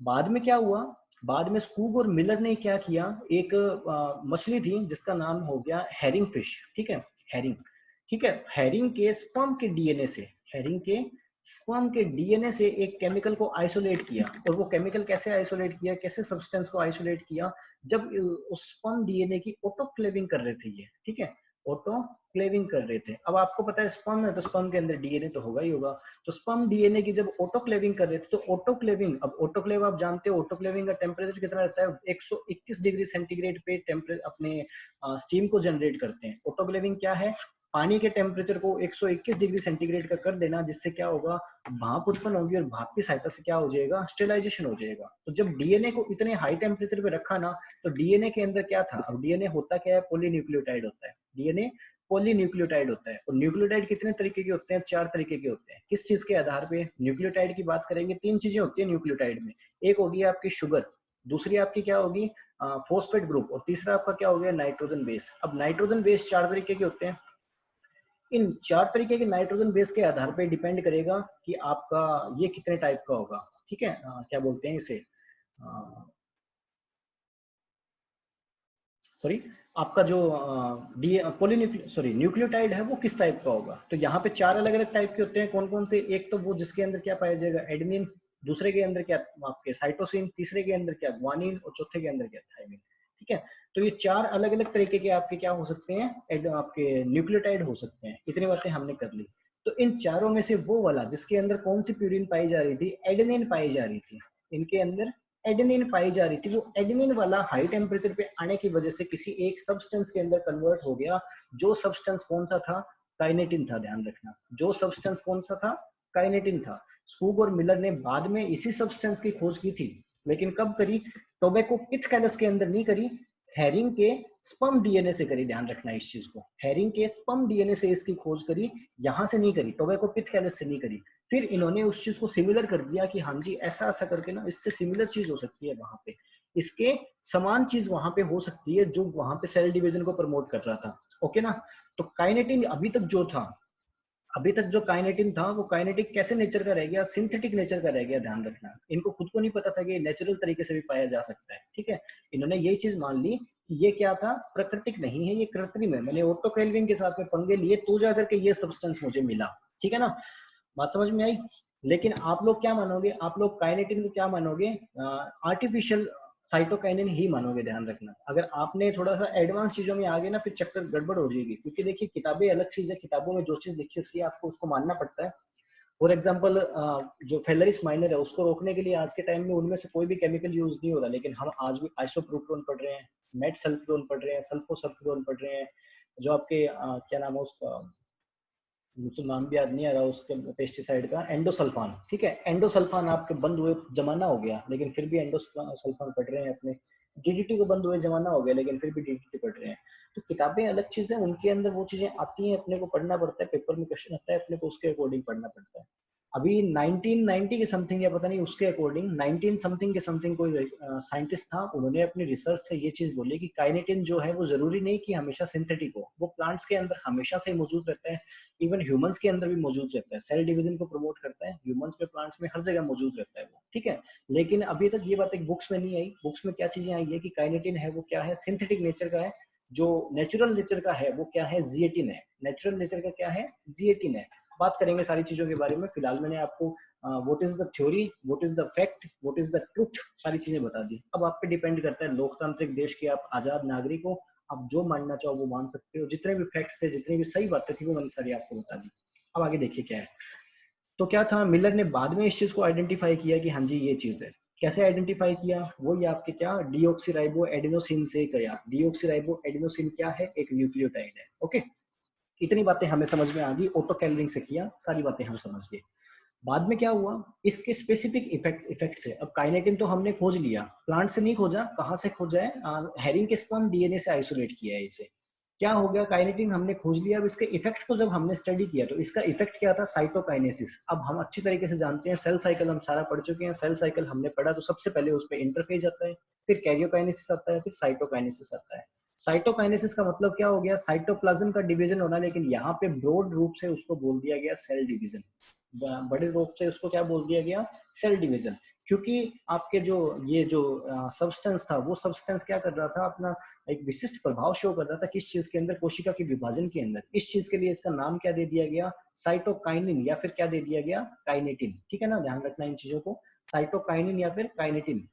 और एक वर्ड अगर मैं डिस्कस करूं यहाँ पे काइनिन के बारे में, यहाँ लिखा गया देखिए, केमिकली साइटोकाइनिन क्या होते हैं, काइनिन होते हैं, और प्यूरिन के डेरिवेटिव्स होते हैं। अब प्यूरिन के डेरिवेटिव्स कैसे होते हैं मैंने आपको बता दिया। प्यूरिन और पिरिमिडिन दो टाइप की नाइट्रोजन बेस होती है। प्यूरिन क्या हो गया, डबल रिंग वाली नाइट्रोजन बेस होती है, पिरिमिडिन सिंगल रिंग वाली नाइट्रोजन बेस होती है। और प्यूरिन के अंदर एडेनिन आ गया, ग्वानिन आ गया। और यहाँ पर जो इनमें से जो यूज होगा किस चीज के अंदर, साइटोकाइनिन के निर्माण में, वो कौन सा रहता है, एडेनिन रहता है। ध्यान रखना, यहाँ एडेनिन लिखा आ गया। बस इसी तरीके से ये सारी बातें यहाँ पे ऑलरेडी अपनी डिस्कस कर चुकी हैं, लेकिन सुनना कुछ और चीजों को। केमिकली साइटोकाइनिन क्या हो गए, काइनिन हो गए। अब काइनिन का मतलब क्या होता है, कोई भी ऐसा कंपाउंड जो क्या कर रहा हो, कोशिका विभाजन को प्रेरित कर रहा हो, उसे क्या बोलते हैं, अपने काइनिन बोलते हैं। क्योंकि ये भी क्या कर रहे थे, सेल डिवीजन को प्रमोट कर रहे थे, इसलिए हमने क्या बोल दिया इन्हें, काइनिन। उनके अलावा जो एक और ये साइंटिस्ट थे, इन साइंटिस्ट ने इनको साइटोकाइनिन बोलने की बजाय फाइटोकाइनिन बोल दिया। फाइटो क्यों, क्योंकि ये प्लांट्स के अंदर बन रहे थे, प्लांट्स के अंदर काम कर रहे थे। ठीक है, बाद में ये साइटोकाइनिन टर्म दे दी, किस चीज ने दी, लिथम नाम के साइंटिस्ट ने साइटोकाइनिन टर्म दे दी। इन सारी चीजों को देख लेना, इंपॉर्टेंट बातें डिस्कस कर ली हमने यहाँ पे सारी। थोड़ी कंफ्यूजन रहती है, कंफ्यूजन कहाँ रहती है, यहाँ पे रहती है। काइनेटिन जो है वो सबसे पहला साइटोकाइनिन है जो खोजा गया था। काइनेटिन सबसे पहला साइटोकाइनिन है जो खोजा गया था, जबकि पहला इंडोजिनस साइटोकाइनिन जो आइसोलेट किया गया था मक्के से, वो कौन सा था, G18 था। अब इन दोनों में थोड़ा सा डिफरेंस क्या रह गया, इंडोजिनस का मतलब हो गया, इंडो का मतलब अंदर, जिनस का मतलब बनना। एंडो का मतलब अंदर और जिनस का मतलब बनना, यानी किसी पौधे के अंदर जो बन रहा है उसके बारे में बात कर रहे हैं। यानी मैं बोलना चाहूँ इनको तो मैं बोल सकता हूँ कि G18 तो फाइटो हार्मोन है, लेकिन काइनेटिन आपका क्या है, प्लांट ग्रोथ रेगुलेटर है, क्योंकि सिंथेटिक है ना नेचर में। बात आई समझ में। उनके अलावा इसमें और कोई बताने वाली बात, कुछ इंपॉर्टेंट कॉमनली नोन अगर बात करेंगे किसकी, साइटोकाइनिन की, तो उनके अंदर एक तो आपका ये कोकोनट मिल्क फैक्टर, ठीक है ध्यान रखना ये इंपॉर्टेंट है, कोकोनट मिल्क फैक्टर। और दूसरा आपका G18। G18 कहाँ से प्राप्त किया जाता है, मक्का से प्राप्त किया जाता है। जो मक्का के जो अपरिपक्व दाने होते हैं, उन दानों से प्राप्त किया जाता है क्या, G18। ठीक है, सबसे पहला पौधे से प्राप्त सबसे पहला साइटोकाइन कौन सा था, मेज ही, सॉरी G18 ही था। और आज के टाइम में अगर मोस्ट वाइडली, जैसे जिब्रेलिक एसिड की बात करें तो वो कितने हो रखे हैं, 136 हो रखे हैं। लेकिन 136 में सबसे ज्यादा स्टडी किस पे की गई है, जिब्रेलिक एसिड 3 पे की गई है। तो उसी तरीके से आज के टाइम में मोस्ट कॉमन सबसे ज्यादा कौन सा साइटोकाइनिन है, वो G18 ही है, ध्यान रखना। लेकिन इसका ये मतलब बिल्कुल नहीं है कि केवल G18 टाइप का नेचुरल साइटोकाइनिन पाया जाएगा। कोकोनट मिल्क फैक्टर भी एक साइटोकाइनिन है। अब कोकोनट मिल्क फैक्टर है क्या भाई, जो आप नारियल यूज करते हो, उस नारियल के अंदर जो लिक्विड रहता है ना, एंडोस्पर्म लिक्विड रहता है, वो लिक्विड ही क्या है, कोकोनट मिल्क फैक्टर है। उस लिक्विड को हम क्या कहते हैं, कोकोनट मिल्क फैक्टर। जब उस लिक्विड को यूज किया गया, कहाँ पे, लेबोरेटरी में यूज किया गया, तो वो लिक्विड क्या काम कर रहा था, सेल डिवीजन को बढ़ाने का काम कर रहा था। सेल डिवीजन को बढ़ाने का काम कर रहा था। और सेल डिवीजन को कौन बढ़ाता है, साइटोकाइनिन। इसलिए उसको भी क्या मान लिया गया, साइटोकाइनिन ही मान लिया गया। होपफुली यहाँ तक आपकी सारी बातें क्लियर है। ठीक है, तो हमने ये चीज देख ली, कुछ छूटना गया वो देख लेते हैं। ये देख लिया, मेन इफेक्ट इसका ये है, ये वही है कि इसका मेन इफेक्ट तो सेल डिवीजन का होगा, लेकिन उसके अलावा दूसरी रेगुलेटरी एक्टिविटीज में भी इन्वॉल्व होता है। उनके अलावा नेचुरल ऑक्सिन ये है, ये सॉरी नेचुरल साइटोकाइनिन ये है। उनके अलावा एक चीज और ये इंपॉर्टेंट ध्यान रखना कि ये टीआरएनए का कंपोनेंट होता है। साइटोकाइनिन किसका कंपोनेंट है, टीआरएनए का कंपोनेंट है। ये अपने आप में इंपॉर्टेंट है। कहाँ इंपॉर्टेंट होगा, यहाँ इंपॉर्टेंट नहीं होगा। थोड़ा और लेक्चर में आगे बढ़ते हैं, फिर आपको समझ में आएगा कि ये वाला पॉइंट कितना ज्यादा इंपॉर्टेंट था। ठीक है, ये आपने देख लिया कि काइनेटिन जो है वो फर्स्ट साइटोकाइनिन है जिसको खोजा गया था। लेकिन पहला एंडोजिनस साइटोकाइनिन कौन सा है, वो है आपके G18, जिसको किससे आपके आइसोलेट किया गया, मक्का से आइसोलेट किया गया। ओके, आगे बढ़ते हैं लेक्चर में। आगे जब बढ़ेंगे तो क्या बोला गया है कि साइटोकाइनिन का सिनर्जिक इफेक्ट करता है किसके साथ, ऑक्सिन के साथ में। अब इस वर्ड को यहीं पे क्लियर करके चल लेते हैं अपने। सिनर्जिक का मतलब क्या हो जाएगा, सिनर्जिक का मतलब हो गया कोई एक चीज का इफेक्ट था, ठीक है, जो वो अपना व्यक्तिगत रूप से जो भी प्रभाव दिखाई जा रहा था दिखाई रहो, लेकिन उसके साथ जैसे ही कोई दूसरा आकर के जुड़ गया, अब तो दूसरा भी अपना प्रभाव दे रहा था, पहला भी अपना प्रभाव दे रहा था, लेकिन जैसे ही दोनों एक साथ आ गए, अब उन दोनों ने अपना प्रभाव बूस्ट कर दिया। जैसे फॉर एग्जाम्पल मेरे साथ बात करो तो मैं बड़ी कमी महसूस करता हूँ कि काश कोई होता जो क्या कर सके, मेरे थोड़े काम में मदद कर सकता। अब आप देखते हो कई बार क्या होता है कि आपके स्लाइड्स ना बनने की वजह से क्लासेस डिले हो जाती है। तो काश कोई होता जो क्या करता, मेरे थोड़े काम में मदद कर देता, तो मेरा जो इफेक्ट था, मेरी जो एफिशिएंसी थी, वो सिनर्जिड हो जाती है। ठीक है, वो बढ़ जाती है। बात समझ में आई ना। उसी तरीके से क्या हो गया कि जो ऑक्सिन होगा वो साइटोकाइनिन के साथ आकर के मिल गया, तो क्या हो जाएगा, उनका इफेक्ट सिनर्जिड हो जाएगा, बढ़ जाएगा उनका प्रभाव। एक तरीके से और मैं आप इस चीज को बताऊं तो ये आप पढ़ते हो इंटरक्रॉपिंग में पढ़ते हो, सेम कंसेप्ट को ध्यान रखना। एग्रोनॉमी में आप इंटरक्रॉपिंग को, इस कंसेप्ट को पढ़ते हो। वहां पे आप पढ़ोगे कि कुछ फसलें ऐसी होती है जिनको एक दूसरे के साथ में लगा दिया जाए तो वो अपनी सोल प्लांटिंग से भी ज्यादा क्या देंगी, इल्ड प्रोड्यूस करती है। उन चीज को क्या बोलते हैं, सिनर्जिड क्रॉप्स बोलते हैं। एग्जाम्पल के लिए इसमें शायद पोटैटो और शुगर कैन का एग्जाम्पल देते हैं अपने। ठीक है, आगे देखिए। उनके अलावा साइटोकाइनिन जो होगा वो ऑक्सिन के द्वारा इंड्यूस्ड एपिकल डोमिनेंस के प्रभाव को क्या कर देगा, कम कर देगा। ऑक्सिन एपिकल डोमिनेंस का प्रभाव देता है ना, साइटोकाइनिन उसको काउंटर करेगा। काउंटर का मतलब क्या हो गया, उसको रोकेगा, उसको कहेगा नहीं ऐसे नहीं करना। ऑक्सिन को हमने क्या माना था, घर की पत्नी माना था, साइटोकाइनिन को पति मान लीजिए। साइटोकाइनिन क्या कहेगा, ऑक्सिन को कहेगा कि नहीं यार सारे दिन तो बच्चों को मत डांटा कर, अभी तो इनको एंजॉय कर लेने दे। तो वही चीज है, ऑक्सिन एपिकल डोमिनेंस करता रहेगा, साइटोकाइनिन उसको कहेगा कि नहीं यार इतना मत कर, लेटरल ग्रोथ को भी, लेटरल ब्रांचिंग भी होने दे थोड़ी थोड़ी। क्लियर ना? आगे देखिए, आगे बात करेंगे तो क्या हो गया, जिएटिन क्या था, मोस्ट कॉमन फॉर्म है आजकल जो नेचुरल ऑक्सिन पाया जा रहा है उसकी, ठीक है, हमने ये चीज पढ़ ली। उनके अलावा साइटोकाइनिन पाया कहाँ पे जाएगा, जर्मिनेटिंग सीड्स के अंदर, रूट्स के अंदर, सेप स्ट्रीम में, डेवलपिंग फ्रूट में, ट्यूमर टिश्यूज में, इन सारों में साइटोकाइनिन पाया जाएगा। अब बाकी तो इसमें मुझे इतना इंटरेस्टिंग नहीं लगा, ये वाला वर्ड इंटरेस्टिंग आ गया इसमें, ट्यूमर टिश्यूज। ट्यूमर का मतलब क्या हो गया, गांठ। और गांठ कैसे बनेगी, एक्सेसिव सेल ग्रोथ से गांठ बनेगी। जो आप हाइपरप्लेजिया, हाइपरट्रोफी आप पढ़ते रहते हो, तो वहां पर ये साइटोकाइनिन का इफेक्ट रहता है, ध्यान रखना इस चीज को। ठीक है, नंबर ऑफ सेल डिवीजन बहुत ज्यादा हो जाएगी, बहुत ज्यादा नंबर ऑफ सेल डिवीजन क्यों होगी भाई, जब साइटोकाइनिन वहां पे काम करना गलत तरीके से शुरू कर देगा। ठीक है, इन सारे कारणों से होंगे। आगे बात करेंगे अपने क्या, साइटोकाइनिन क्या होंगे, इम्बाइब्ड सीड जर्मिनेशन। अब वही सेम चीज जो लेट्यूस वाले प्लांट्स के बारे में बात कर रहे थे ना, तो जिस तरीके से लेट्यूस वाले जो प्लांट थे जो डार्क के अंदर जर्मिनेशन नहीं कर पा रहे थे, वहां पे भी साइटोकाइनिन जाकर के क्या करेगा, जर्मिनेशन इंड्यूस कर देगा, सेम जिब्रेलिक एसिड के जैसे। अब हमने नेचुरल साइटोकाइनिन के बारे में बात कर ली कि जो मोस्ट कॉमन है इन दोनों वो है जिएटिन, लेकिन उसके अलावा जो और भी मोस्ट कॉमन है वो कौन सा है, कोकोनट का मिल्क फैक्टर। सिंथेटिक साइटोकाइनिन की बात करेंगे, सबसे इंपॉर्टेंट क्या हो गया, काइनेटिन। उसके बाद में ये और ये पढ़ लेना है, इनको ध्यान में रखना इंपॉर्टेंट है। आगे बढ़ते हैं अपनी नेचुरल अकरिंग साइटोकाइनिन्स के बारे में कि प्रकृति में जो सामान्य रूप से जो पाए जाएंगे या जो प्राकृतिक रूप से साइटोकाइनिन पाए जाते हैं वो कौन से हैं। वैसे तो देखिए इनमें एक ये और एक ही है, दो इंपॉर्टेंट है। कोकोनट मिल्क फैक्टर जो कहाँ पाया जाएगा, लिक्विड एंडोस्पर्म में पाया जाएगा कोकोनट के। इमेच्योर ग्रेन्स में पाया जाएगा जीएमएच, जो कौन सा हो गया आपके जिएटिन। तो ये दो ही इंपॉर्टेंट है, लेकिन फिर भी मैंने यहाँ पे दे दिया आपको, एक बार नजर में से देख लेना इनको। आगे देखेंगे बात, तो ये क्या हो गया कि स्पूग और आर्मस्ट्रॉन्ग के अकॉर्डिंग प्रकृति में कितने टाइप के, कम से कम 7 टाइप के क्या पाए जाते हैं, साइटोकाइनिन पाए जाते हैं। ठीक है, ये इनके अकॉर्डिंग है, वैसा नहीं है कि ऐसे पाए जाते हैं, लेकिन इन्होंने ये चीज बोली है कि इनके अकॉर्डिंग 7 अलग अलग तरीके के साइटोकाइनिन पाए जाते हैं, नेचुरल ओरिजिन के, ध्यान रखना। ओके, तो बाकी नेचुरल ओरिजिन के सोर्सेज यहाँ पे सारे के सारे बता दिए गए हैं, लेकिन फिर भी आपको ज्यादा ना पढ़ना चाहो, आपको बर्डन लग रहा हो तो आप दो ध्यान में रखना, एक नेचुरल साइटोकाइनिन हो जाएगा कोकोनट मिल्क फैक्टर और दूसरा हो जाएगा जिएटिन। और सिंथेटिक के अंदर आप कम से कम काइनेटिन को जरूर ध्यान में रखना। इतनी चीजें कर लोगे तो भी आपका काम हो सकता है। चल जी, आगे बात करते हैं बायोसिंथेसिस के बारे में साइटोकाइनिन की। ठीक है, अब कई बार पता है आपको क्या लगता है, आपको इस तरीके से लगता है चीजें कि इतना इतना लेंथी क्यों करवा रहे हैं, ये क्यों करवा रहे हैं, कंपटीशन के पॉइंट ऑफ व्यू से ऐसा क्यों रहता है। देखिए मैं और सब्जेक्ट के बारे में तो फिलहाल नहीं बोलना चाह रहा, लेकिन अगर मैं बात करूंगा ना फिजियोलॉजी के पॉइंट ऑफ व्यू से, तो फिजियोलॉजी में तो इतना लेंथी ही जरूरी है, क्योंकि ये जो एक लाइन यहाँ पे लिखी गई है वो लाइन जेआरएफ के एग्जाम में पूछी गई है। ठीक है, ये सेम क्वेश्चन पूछा गया है कि आपके जो साइटोकाइनिन है उसका सबसे ज्यादा सिंथेसिस कहाँ होता है प्लांट के अंदर, तो वो सबसे ज्यादा कहाँ होता है, रूट के टिप पार्ट पे होता है। अब कौन एज्यूम कर सकता है कि इसमें से क्वेश्चन पूछा जाएगा, कोई एज्यूम नहीं कर सकता। ठीक है, तो ध्यान रखना है इस चीजों का कि क्वेश्चन कहीं से भी पूछा जा सकता है आपसे। ठीक है, जरूरी नहीं कि वो हमेशा उन्हीं चीजों में से पूछा जाए जिनसे लास्ट ईयर पूछा गया या लास्ट टू लास्ट ईयर पूछा गया।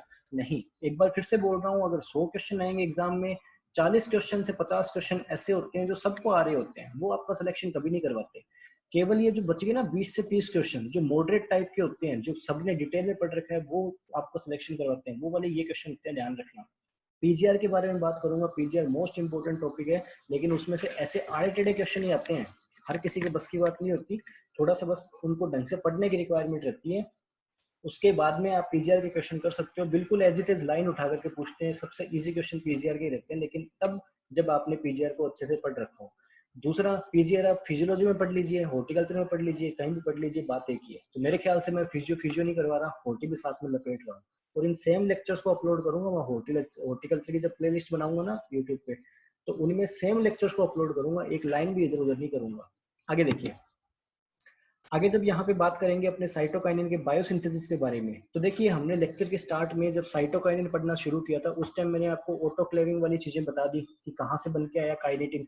लेकिन वो काइनेटिन बना था, और वो कहाँ बना था, प्लांट सेल से बाहर बना था, इसलिए उसे हम सिंथेटिक बोलेंगे, उसे हम नेचुरल नहीं बोलेंगे। एक चीज, लेकिन यहाँ जो बात कर रहे हैं साइटोकाइनिन की, उसके बायोसिंथेसिस की बात कर रहे हैं, जैव संश्लेषण की बात कर रहे हैं, उसके प्लांट के अंदर कहाँ से बनेगा। तो प्लांट के अंदर ऑब्वियस है, प्यूरिन का एडेनिन पार्ट है, तो वहीं से बनेगा। ठीक है, कहाँ बनेगा, न्यूक्लिक एसिड के सिंथेसिस के टाइम पे वो बन जाएगा अपने साथ साथ। उसके अलावा सिंथेसिस के साइट के बारे में बात करेंगे तो रूट टिप इंपॉर्टेंट साइट है इसके सिंथेसिस की। उसके अलावा डेवलपिंग सीड के अंदर, कैम्बियल टिश्यू के अंदर यहाँ भी साइटोकाइनिन बन सकता है। ध्यान रखना, सारी चीजें देख लेना, शॉर्ट नोट बना लिया करो, शॉर्ट नोट बना लिया करो। जैसे क्या, एक टेबल बना ली साइट ऑफ सिंथेसिस, ठीक है, साइटोकाइनिन यहाँ बन रहा है, यहाँ बन रहा है, पूरी लैंग्वेज क्यों लिखनी है आपने, बस एक लिख लो रूट टिप, ठीक है, उस पर लगा लो स्टार, उसके नीचे लिख लो कैम्बियल टिश्यू और डेवलपिंग सीड, बस हो गया, बन गए नोट्स, ठीक है। इस तरीके से शॉर्ट नोट बना लिया करो। आगे ये वाले पॉइंट इतने इंपॉर्टेंट नहीं है, लेकिन वही चीज है, केंडे ने ये चीज बताई कि साइटोकाइनिन ऊपर की तरफ भी ग्रो कर सकते हैं, लेकिन ये भी क्या करते हैं, बेसिपेटल मूवमेंट शो करते हैं, कहाँ, ऑक्सिन के जैसे, ठीक है, लेकिन ये ऊपर के डायरेक्शन में मूवमेंट कर सकते हैं, यानी एक्रोपेटल मूवमेंट भी शो कर सकते हैं। इन्होंने बोला कि जो ऑक्सिन होगा वो क्या करेगा, काइनेटिन के मूवमेंट को बढ़ा देगा, काइनेटिन की मूवमेंट को बढ़ा देगा, किसके अंदर, बीन स्टेम्स के अंदर। अब देखिए यहाँ ये जो पॉइंट है ना, ये जरूरी नहीं यूनिवर्सल हो, क्योंकि ये सेट एट एल ने रिसर्च की है 1966 में, और रिसर्च करके ये केवल बीन स्टेम्स के बारे में बताया आपको। अब जरूरी नहीं कि वो चीज व्हीट पे भी अप्लाई हो, वो चीज मैंगो में भी अप्लाई हो, ठीक है, लेकिन हो सकता है कि सिमिलर इफेक्ट शो करते हो, ठीक है, हो सकता है कि एक क्रॉप में जो इफेक्ट शो कर रहे हो वो सिमिलर इफेक्ट दूसरी क्रॉप में शो कर रहे हो। तो कंफ्यूज मत हुआ करो चीजों में कि वहां पे ये लिख दिया गया तो वो यूनिवर्सल सत्य हो गया, यूनिवर्सल सत्य कुछ भी नहीं होता। आगे देखिए, आगे बात करेंगे रोल ऑफ साइटोकाइनिन के बारे में, कि साइटोकाइनिन के क्या क्या काम होते हैं प्लांट्स में। तो शुरू करते हैं कहाँ से, साइटोकाइनिन के क्या क्या प्लांट्स में रोल हो सकते हैं, ठीक है, लेकिन यहाँ पे एक चीज को कंसीडर और कर लेना कि ये रोल हो सकते हैं, ये साइटोकाइनिन रोल प्ले करता है, लेकिन जरूरी नहीं है अपने साइटोकाइनिन को इसी काम में ले। हम क्या काम में लेते हैं कौन से हार्मोन को, वो हम कल के लेक्चर में पढ़ लेंगे, जहाँ पे मैं आपको करवा दूंगा कि इनके प्रैक्टिकल यूज क्या क्या हो सकते हैं, हम कौन कौन से काम में लेते हैं इनको, ठीक है। लेकिन यहाँ जो आप पढ़ रहे हो वो ये चीज पढ़ रहे हो कि ये क्या क्या कर सकते हैं, इनकी कैपेसिटी क्या क्या है। हाँ जी, सबसे पहला और सबसे इंपॉर्टेंट, मैंने आपको इससे पहले दो हार्मोन पढ़ा दिए। जिब्रेलिक एसिड का सबसे इंपॉर्टेंट क्या बताया, स्टेम इलोंगेशन। ऑक्सिन का सबसे इंपॉर्टेंट क्या बताया, सेल इलोंगेशन। इसका सबसे इंपॉर्टेंट क्या बता रहा हूँ, सेल डिवीजन। बस ध्यान रखना, साइटोकाइनिन का सबसे इंपॉर्टेंट काम हो गया सेल डिवीजन। उसके बाद में बात करेंगे तो ये ऑक्सिन और जिब्रेलिक के साथ में मिल करके क्या कर सकता है, सेल इनलार्जमेंट में भी मदद कर सकता है, ठीक है, लेकिन मेन फंक्शन इसका ये, चलो ठीक है, हाथ बटा दिया आपका भी, ओके। अब उसके बाद में एक बहुत इंपॉर्टेंट फीचर आने वाला है किस चीज का, साइटोकाइनिन का, जो क्या है, ये प्रमोट करेगा किस चीज के कन्वर्जन को, इटियोप्लास्ट के। इटियोप्लास्ट क्या चीज होती है बात करेंगे, लेकिन अभी नहीं, एक दो स्लाइड्स के बाद में बात करेंगे इटियोप्लास्ट क्या चीज होती है। इटियोप्लास्ट को कन्वर्ट कर देगा किस चीज के अंदर, क्लोरोप्लास्ट में। स्टिमुलेशन से, किस चीज के, क्लोरोफिल के सिंथेसिस से। ध्यान रखना, हर वर्ड्स को आप पॉइंट कर लेना कि क्या करेगा साइटोकाइनिन, साइटोकाइनिन क्लोरोफिल का सिंथेसिस कर देगा, क्लोरोफिल का निर्माण कर देगा। क्लोरोफिल क्या है, एक पिगमेंट है, एक वर्णक है। पिगमेंट कहाँ पाया जाता है, ये क्लोरोप्लास्ट में पाया जाता है, और किस चीज को, इटियोप्लास्ट को कन्वर्ट कर देगा क्लोरोप्लास्ट में, किस चीज के कन्वर्जन से, क्लोरोफिल के निर्माण से। अब कैसे करेगा, क्या करेगा, सारी बातों को अपने देखेंगे। इस लाइन का आपको मतलब समझ में नहीं आया कोई यहाँ पे, लेकिन समझा दूंगा मैं, डोंट वरी, एक बार के लिए छोड़ दो इसको इतना। उसके बाद में बात करेंगे तो साइटोकाइनिन ऑक्सिन के साथ मिलकर के सेल साइकिल को रेगुलेट करेगा। नई बात नहीं है इसमें, देखिए सेल डिवीजन को ये प्रमोट कर रहा है, तो ऑब्वियस है सेल साइकिल को भी तो यही करेगा ना, ठीक है। लेकिन वही चीज है, लैंग्वेज को लिखने का तरीका है। मैंने ये वाली लाइन यहाँ पे केवल इसी चीज के लिए ऐड की कि मैं अगर आपसे डायरेक्ट पूछ लूँ सेल डिवीजन कौन करेगा, आप बता दोगे एक साइटोकाइनिन करेगा, लेकिन मैं ये बोल दूं कि सेल साइकिल को रेगुलेट कौन करेगा, फिर कंफ्यूज हो जाओगे। कंफ्यूज क्यों है, साइटोकाइनिन तो करता है। अगर ऑप्शन में ऑक्सिन के साथ साथ आ रखा हो, ए और बी दोनों आ रखे, तो दोनों पे चले जाना, वरना साइटोकाइनिन तो करता ही करता है, ठीक है।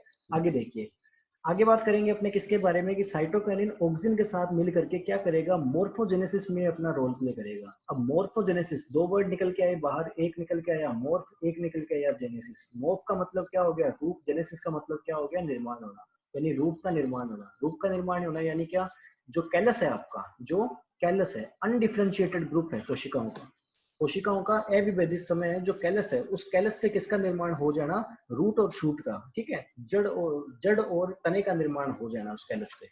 कब, आपके बायोटेक्नोलॉजी के टाइम पे, जब अपने टिश्यू कल्चर कर रहे हो उस चीज का, उस टाइम, ठीक है। हाई ऑक्सिन और आपके हाई ऑक्सिन साइटोकाइनिन रेशियो, इस चीज को मैं समझा देता हूँ, इनका मतलब समझना। यहाँ पे यूं लिखा गया है तो हो सकता है आप थोड़े से कंफ्यूज हो जाओ, मैं इस तरीके से बता देता हूँ आपको, ऑक्सिन बटा साइटोकाइनिन। अब इनका रेशो ज्यादा होने का मतलब पता है क्या है, इनका रेशो, इस चीज को मैं बता देता हूँ, इतना डिटेल में बताऊंगा उससे अच्छा थोड़ा इजी बता देता हूँ।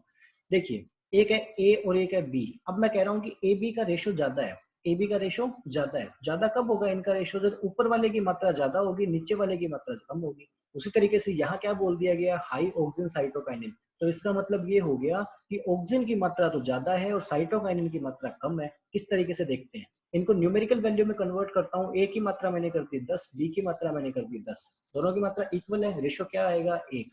अगर रेशो 1 आ रहा है, अगर रेशो 1 आ रहा है, अनुपात तो यही है ना, अनुपात इकाई आ रहा है, तो क्या हो जाएगा, तो दोनों की मात्रा एक समान रूप से होगी। लेकिन अब मैं क्या कर देता हूँ, ए की मात्रा बढ़ा देता हूँ, बी की मात्रा कम कर देता हूँ। ए की मात्रा मैंने कर दी 100, बी की मात्रा कर दी केवल 10। अब एक जीरो से एक जीरो कट गया, रेशो आपका क्या बच गया 10:1। यानी ये क्या है, ये अनुपात ज्यादा है। अनुपात ज्यादा का मतलब क्या हो गया, ऊपर वाली चीज ज्यादा रहेगी, नीचे वाली चीज कम रहेगी।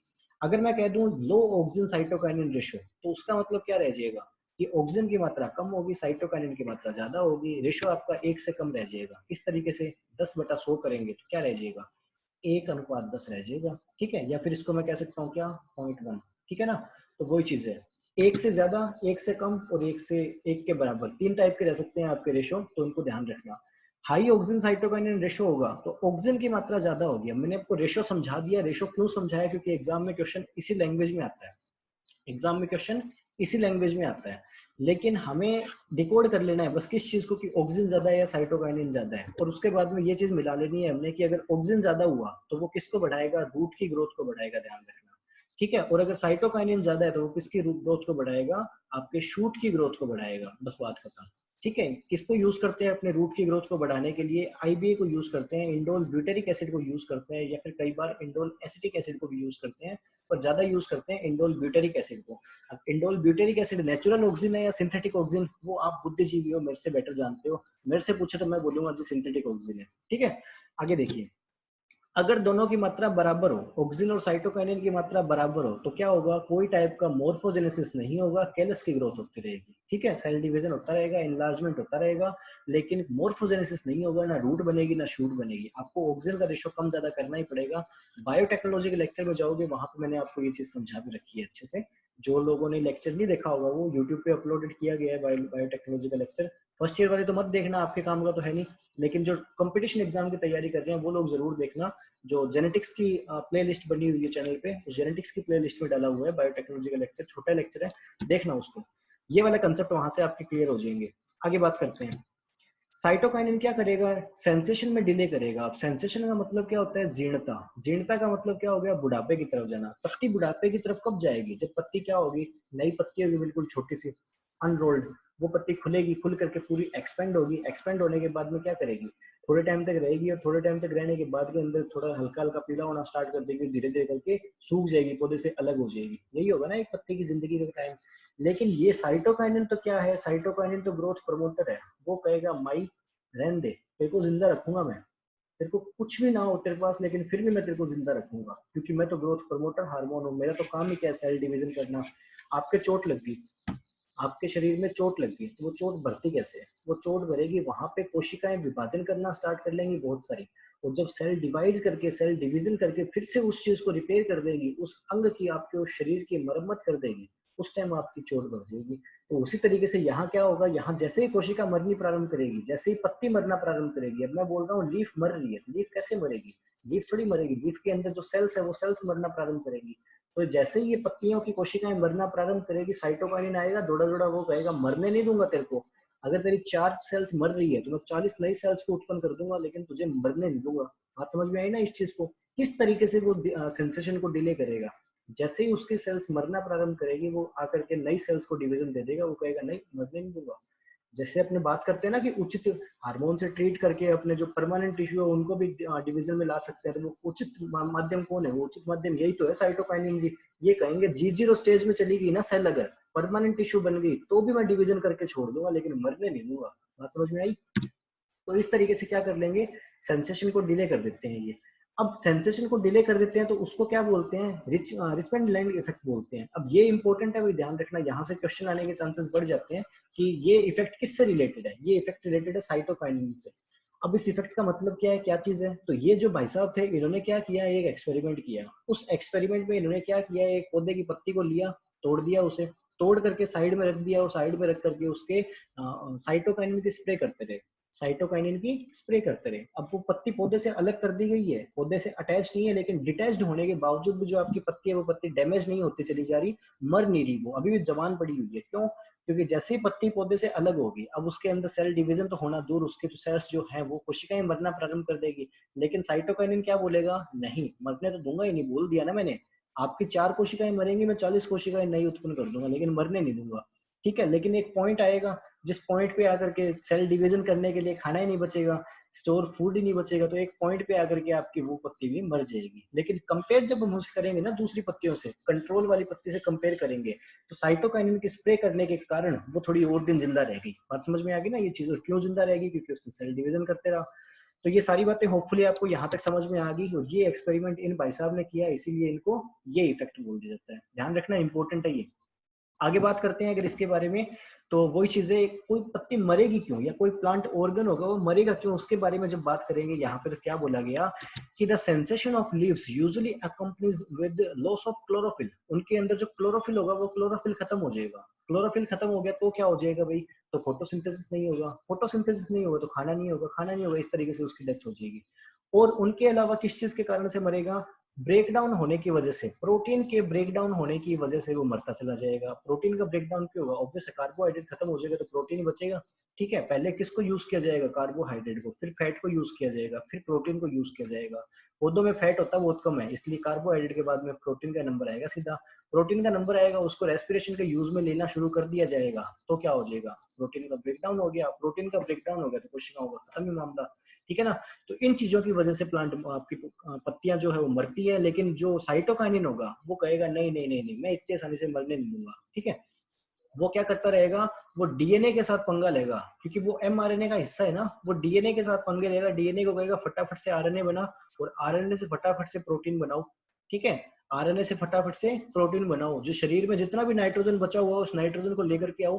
ठीक है, जो भी आपके नाइट्रोजन के सोर्सेज है शरीर में, उन सारे के सारे से नाइट्रोजन लेकर के आओ, फटाफट नाइट्रोजन से एमिनो एसिड बनाओ, एमिनो एसिड बना करके फटाफट से प्रोटीन बनाओ। ये ब्रेकडाउन जो हो रहा है ना, उसको रोको वहां पे। बात समझ में आई ना? वो मरने नहीं देगा इस तरीके से। तो सेंसेशन पोस्टपोन कर दिया जाएगा कुछ दिनों तक। किसके द्वारा? काइनेटिन के ट्रीटमेंट से। कैसे कर दिया जाएगा? वो आरएनए सिंथेसिस को इंप्रूव कर देगा। क्यों कर देगा आरएनए सिंथेसिस को इंप्रूव? क्योंकि वो डीएनए और आरएनए का हिस्सा है। ठीक है, और आरएनए सिंथेसिस इंप्रूव हो गया तो ऑब्वियस है कि क्या हो जाएगा? प्रोटीन सिंथेसिस भी इंप्रूव हो जाएगा। तो ये सारे के सारे इफेक्ट रहते हैं किस चीज के? साइटोकाइनिन के। इसके लिए इसको अपने क्या बोलते हैं? एंटी एजिंग हार्मोन भी बोलते हैं। तो एक इंपॉर्टेंट क्वेश्चन ये भी बन जाता है कि एंटी एजिंग हार्मोन कौन सा है? तो ये कौन सा है? साइटोकाइनिन है। जो आपके कॉस्मेटिक प्रोडक्ट्स आते हैं ह्यूमन के यूज के लिए, जो कॉस्मेटिक प्रोडक्ट आते हैं उनके अंदर साइटोकाइनिन काफी मात्रा में रहता है, ध्यान रखना। क्यों? क्योंकि ये कौन सा हार्मोन है? एंटी एजिंग हार्मोन है। चेहरे के ऊपर जो डेड सेल्स होती है उनको रिमूव करने का काम करता है, और जो पिंपल्स वगैरह होते हैं, उनसे जो दाग रह जाते हैं, गड्ढे रह जाते हैं, उनको भरने का काम भी करेगा फटाफट से। सेल डिवीजन का काम करेगा, रिपेयर करेगा, तो ही तो मामला आगे बढ़ेगा ना। आगे देखिए, आगे क्या बोला गया कि नाइट्रोजन के मेटाबॉलिज्म को इंप्रूव कर देगा। ठीक है, हमें ये चीज तो पता लगी प्रोटीन वाली चीज से। और उसके अलावा साइटोकाइनिन के एप्लीकेशन से कोई एक लीफ होगा, कोई एक एजिंग प्लांट की लीफ होगी। अब एजिंग प्लांट का मतलब कोई पुराना प्लांट की लीफ होगी, उससे भी लंबे टाइम तक ग्रीन रख सकते हैं अपने। किसके कंपैरिजन में? दूसरों के कंपैरिजन में, जिनपे साइटोकाइनिन का यूज नहीं किया हमने। ध्यान रखना इस चीज को। ठीक है, दूसरी पत्तियां क्या होंगी? जल्दी पीली पड़ जाएंगी और मर जाएंगी, लेकिन जिसपे आपने काइनेटिन डाल दिया वो लंबे टाइम तक ग्रीन रहेगी, वो मरने नहीं देगा साइटोकाइनिन। आगे देखिए, उसके अलावा साइटोकाइनिन का जो एक्सटर्नल एप्लीकेशन होगा वो लेटरल बर्ड्स को भी प्रमोट कर देगा। लेटरल बर्ड को कैसे प्रमोट कर देगा? क्योंकि मैंने आपको बताया साइटोकाइनिन क्या है, घर का फादर हो गया, और वो क्या होगी? मदर होगी। मदर अपने बच्चों को डांटती पीटती रहती है, फादर कहेंगे कि नहीं यार बच्चा है, करने दे। उसी तरीके से क्या हो जाएगा? जो ऑक्सिन होगा वो एपिकल डोमिनेंस करेगा, वो उनको शीर्ष को ग्रोथ करने देगा, लेटरल ब्रांचेस को वृद्धि नहीं करने देगा। लेकिन साइटोकाइनिन आएगा, वो कहेगा यार सारे दिन तो ऐसा मत किया कर। काउंटरैक्ट करेगा किस चीज को? एपिकल डोमिनेंस के प्रभाव को। इसका विरोध करेगा, विरोध करके क्या कर देगा? लेटरल बर्ड्स की ग्रो कर देगा। इंपॉर्टेंट पॉइंट है, ध्यान रखना। ऑक्सिन का विरोध करता है। अब मैं इसको फादर मदर क्यों बता रहा हूँ, हस्बैंड और वाइफ क्यों बता रहा हूँ? क्योंकि ये चीज है कि ये हस्बैंड और वाइफ ही ऐसा रिलेशनशिप है जिस रिलेशनशिप में एक दूसरे के एंटी रहते हैं। टॉम एंड जेरी वाला रिलेशनशिप यही है, लेकिन एक दूसरे के बिना भी नहीं रह सकते। तो वही चीज है कि यहाँ ऑक्सिन और साइटोकाइनिन जो है उनका एक दूसरे के साथ में सिनर्जिक इफेक्ट भी है। ध्यान रखना इस चीज को। जो एग्जांपल्स मैं देता हूँ वो एग्जांपल्स आप रिलेवेंट होते हैं, इसीलिए देता हूँ, समझना इस चीज को। ऑक्सिन और साइटोकाइनिन का एक दूसरे पे सिनर्जिक इफेक्ट भी है। ऑक्सीजन और साइटोकाइनिन एक साथ मिलकर के बहुत सारे अच्छे काम भी करते हैं, लेकिन यहाँ पे क्या होगा, यहाँ पे जो साइटोकाइनिन होगा वो ऑक्सीजन के इस वाले इफेक्ट को काउंटरैक्ट करेगा, ध्यान रखना, उसका विरोध करेगा। ठीक है, तो कुछ एक चीजें होती है ना ऐसी, ठीक है, वाइफ बच्चों को मार रही होती है, हस्बैंड आकर के साइड लेता है, हस्बैंड मार रहा होता है, वाइफ आकर के साइड लेती है, तो वही चीज है, कई बार विरोध भी करेंगे लेकिन एक दूसरे का सिनर्जिक इफेक्ट भी रखेंगे। समझना है इन सारी चीजों को। आगे देखिए, कुछ पैथोजेंस वगैरह होते हैं, वो क्या करते हैं, साइटोकाइनिन को प्रोड्यूस करते हैं। कुछ पैथोजन होते हैं वो साइटोकाइनिन को प्रोड्यूस करते हैं, और प्रोड्यूस करने के कारण जहां भी मैंने साइटोकाइनिन को प्रोड्यूस कर दिया वहां तो कोशिकाओं में वृद्धि होगी, कोशिकाओं में सेल डिवीजन बहुत ज्यादा होगा, जितना सेल डिवीजन होना चाहिए था उससे भी ज्यादा सेल डिवीजन हो रहा है, तो क्या होगा, तो वहां पे आकार में वृद्धि हो जाएगी। आकार में वृद्धि बहुत सारी होगी, तो इस चीज को मैं क्या बोल सकता हूँ, विच ब्रूम। अब विच ब्रूम होती क्या है, विच का मतलब होता है चुड़ैल, ब्रूम का मतलब क्या होता है, झाड़ू। चुड़ैल की झाड़ू के बारे में बात करेंगे। चुड़ैल की झाड़ू कौन सी है, आपने कहीं देखा होगा, चुड़ैल जैसे हैरी पॉटर मूवी है तो मूवी में वो झाड़ू पे उड़ता है ना, उसी तरीके से चुड़ैल भी झाड़ू पे उड़ती है। लेकिन अब हैरी पॉटर मूवी वाली झाड़ू तो सुंदर होती है, चुड़ैल वाली झाड़ू जो होती है वो सुंदर नहीं होती, बिखरी हुई होती है, अजीब सी। तो उसी तरीके से क्या हो जाएगा, साइटोकाइनिन कुछ पैथोजेंस के द्वारा, पैथोजन यानी क्या, रोग कारक, वे सूक्ष्म जीव जो किसी पादप में क्या करते हैं, रोग उत्पन्न करते हैं, उन्हें हम क्या कहते हैं, पैथोजन।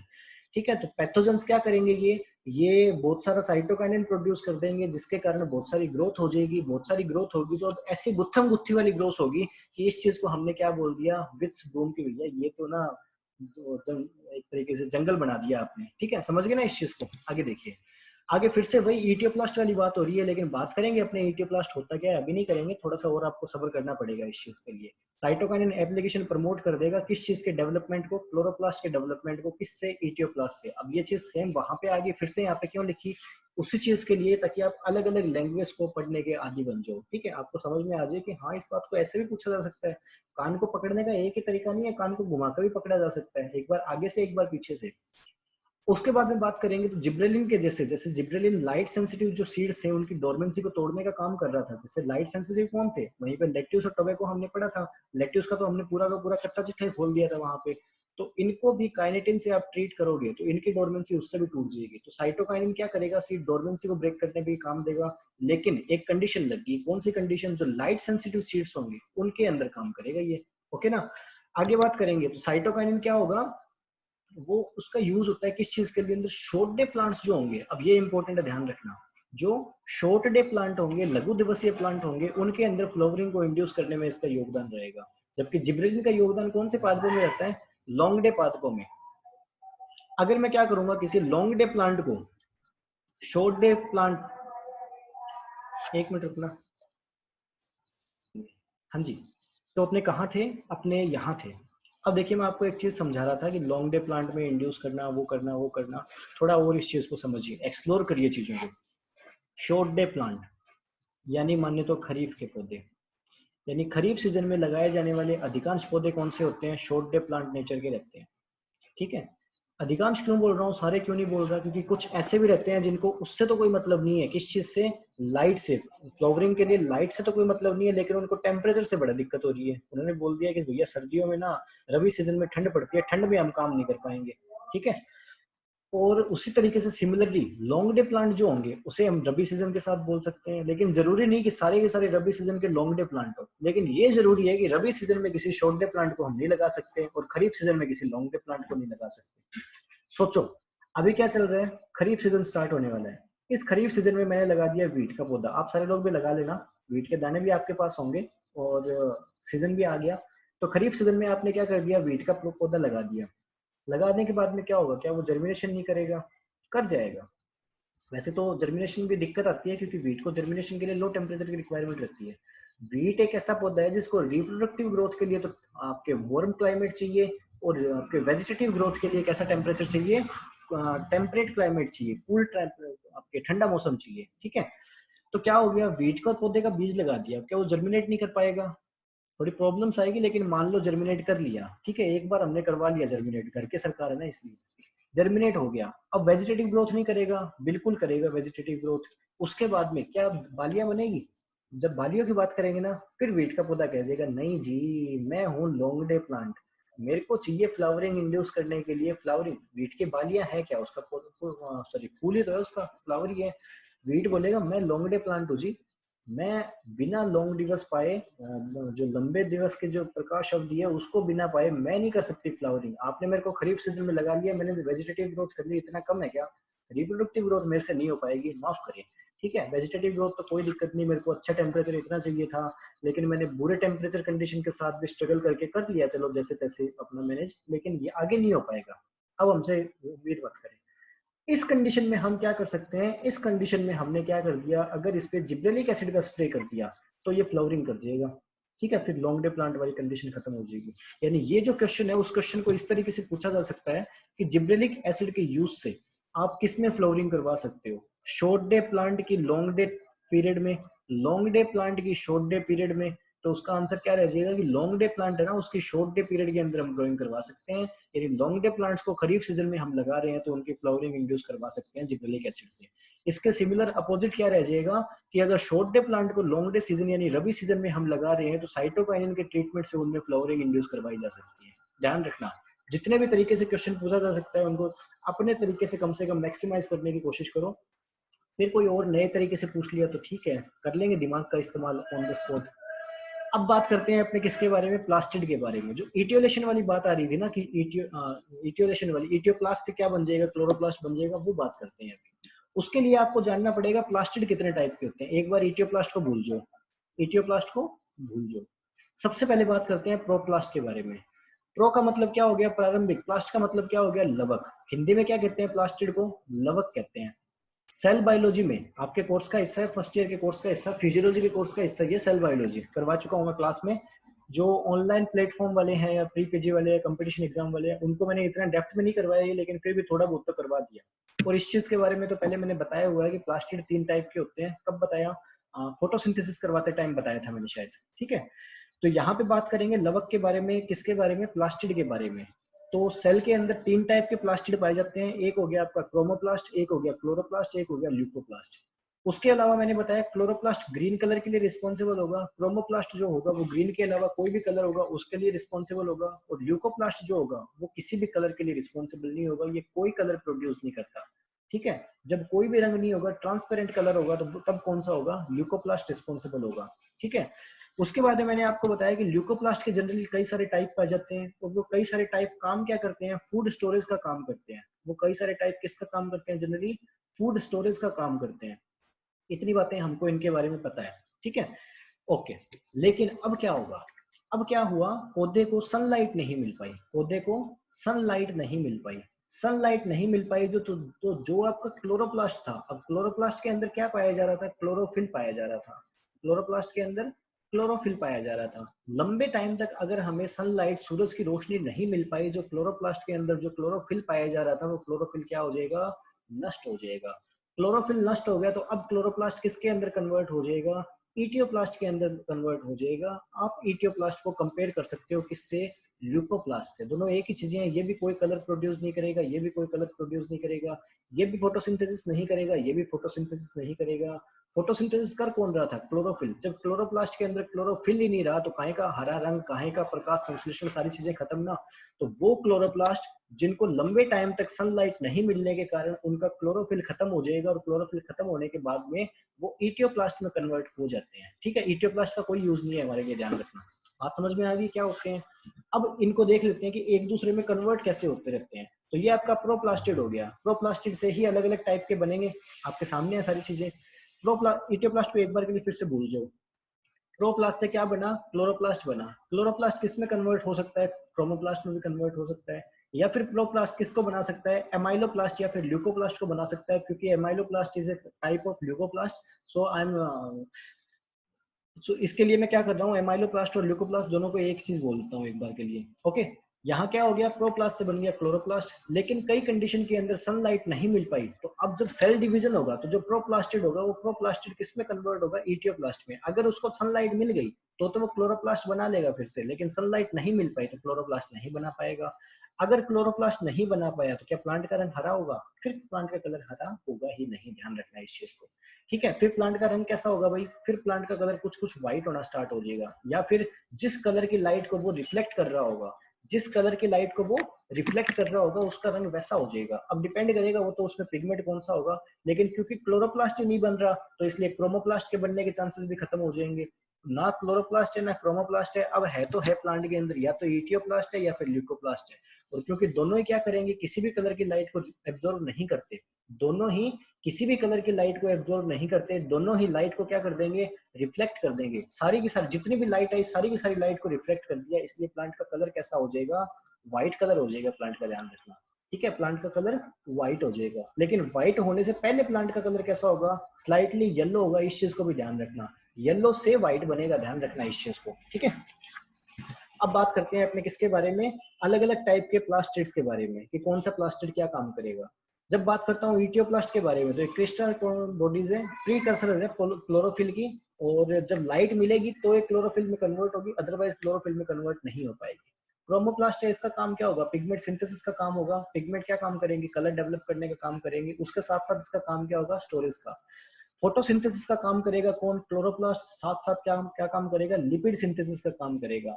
ठीक है, जो कार्बोहाइड्रेट प्रोड्यूस होती है उन्हीं कार्बोहाइड्रेट से लिपिड बनते हैं प्लांट के अंदर, इस चीज को ध्यान रखना। ठीक है, ल्यूकोप्लास्ट के बारे में बात करेंगे तो ये फैटी एसिड का सिंथेसिस करने के और एमिनो एसिड का सिंथेसिस करने का काम करेगा। ठीक है, एमाइलोप्लास्ट का काम क्या होगा, आपके स्टार्च और शुगर का स्टोरेज करने का काम होगा। इलियोप्लास्ट का काम क्या होगा, लिपिड और ऑयल के स्टोरेज का काम होगा। प्रोटीनोप्लास्ट का काम क्या होगा, एंजाइम एक्टिविटी की साइट होगी, ये ध्यान रखना। ठीक है, तो ये प्लास्टिड अलग अलग टाइप के प्लास्टिक से इन सारों का काम हो गया। लेकिन अपन ने पढ़ना कहाँ से स्टार्ट किया था, इटियोलेशन से पढ़ना स्टार्ट किया था।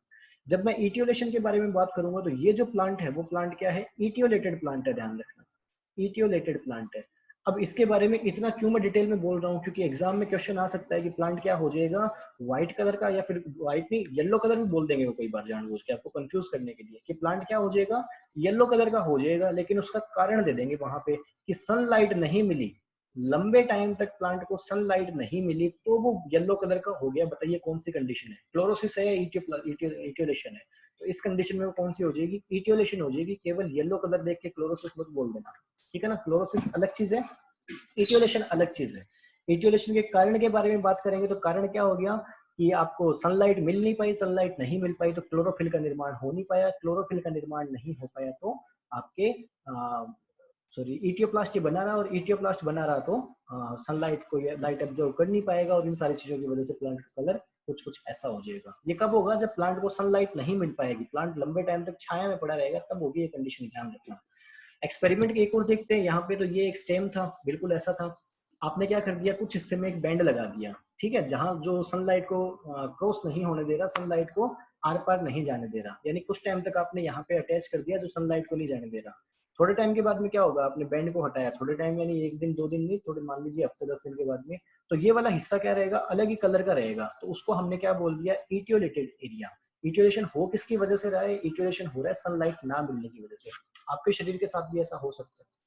कैसे हो सकता है, घूमने गए आप इधर उधर, ठीक है, मान लीजिए किसी टूर ट्रेवल पे जा रहे हो आप, और इन मंथ के टाइम पे जा रहे हो, जो मंथ अभी चल रहे हैं इन मंथ के टाइम पे जा रहे हो, तो क्या हो जाएगा, काफी लंबे टाइम तक आप धूप में इधर उधर घूमते रहोगे और आपने हाफ टी शर्ट पहन रखी है, तो क्या हो जाएगा, जो जो आपका एक्सपोज होगा बॉडी पार्ट किस चीज को, सनलाइट को, वो थोड़ा सा स्लाइटली क्या हो जाएगा, डार्क कलर का हो जाएगा। और जो एक्शन पार्ट एक्सपोज नहीं होगा किस चीज को, सनलाइट को, वो ब्राइट कलर का रहेगा। तो वो कलर डिफरेंस किस चीज की वजह से आ जाएगा, ठीक है, आपकी स्किन टोन में डिफरेंस किस चीज की वजह से आ जाएगा, सनलाइट को एक्सपोज होने और ना होने की वजह से।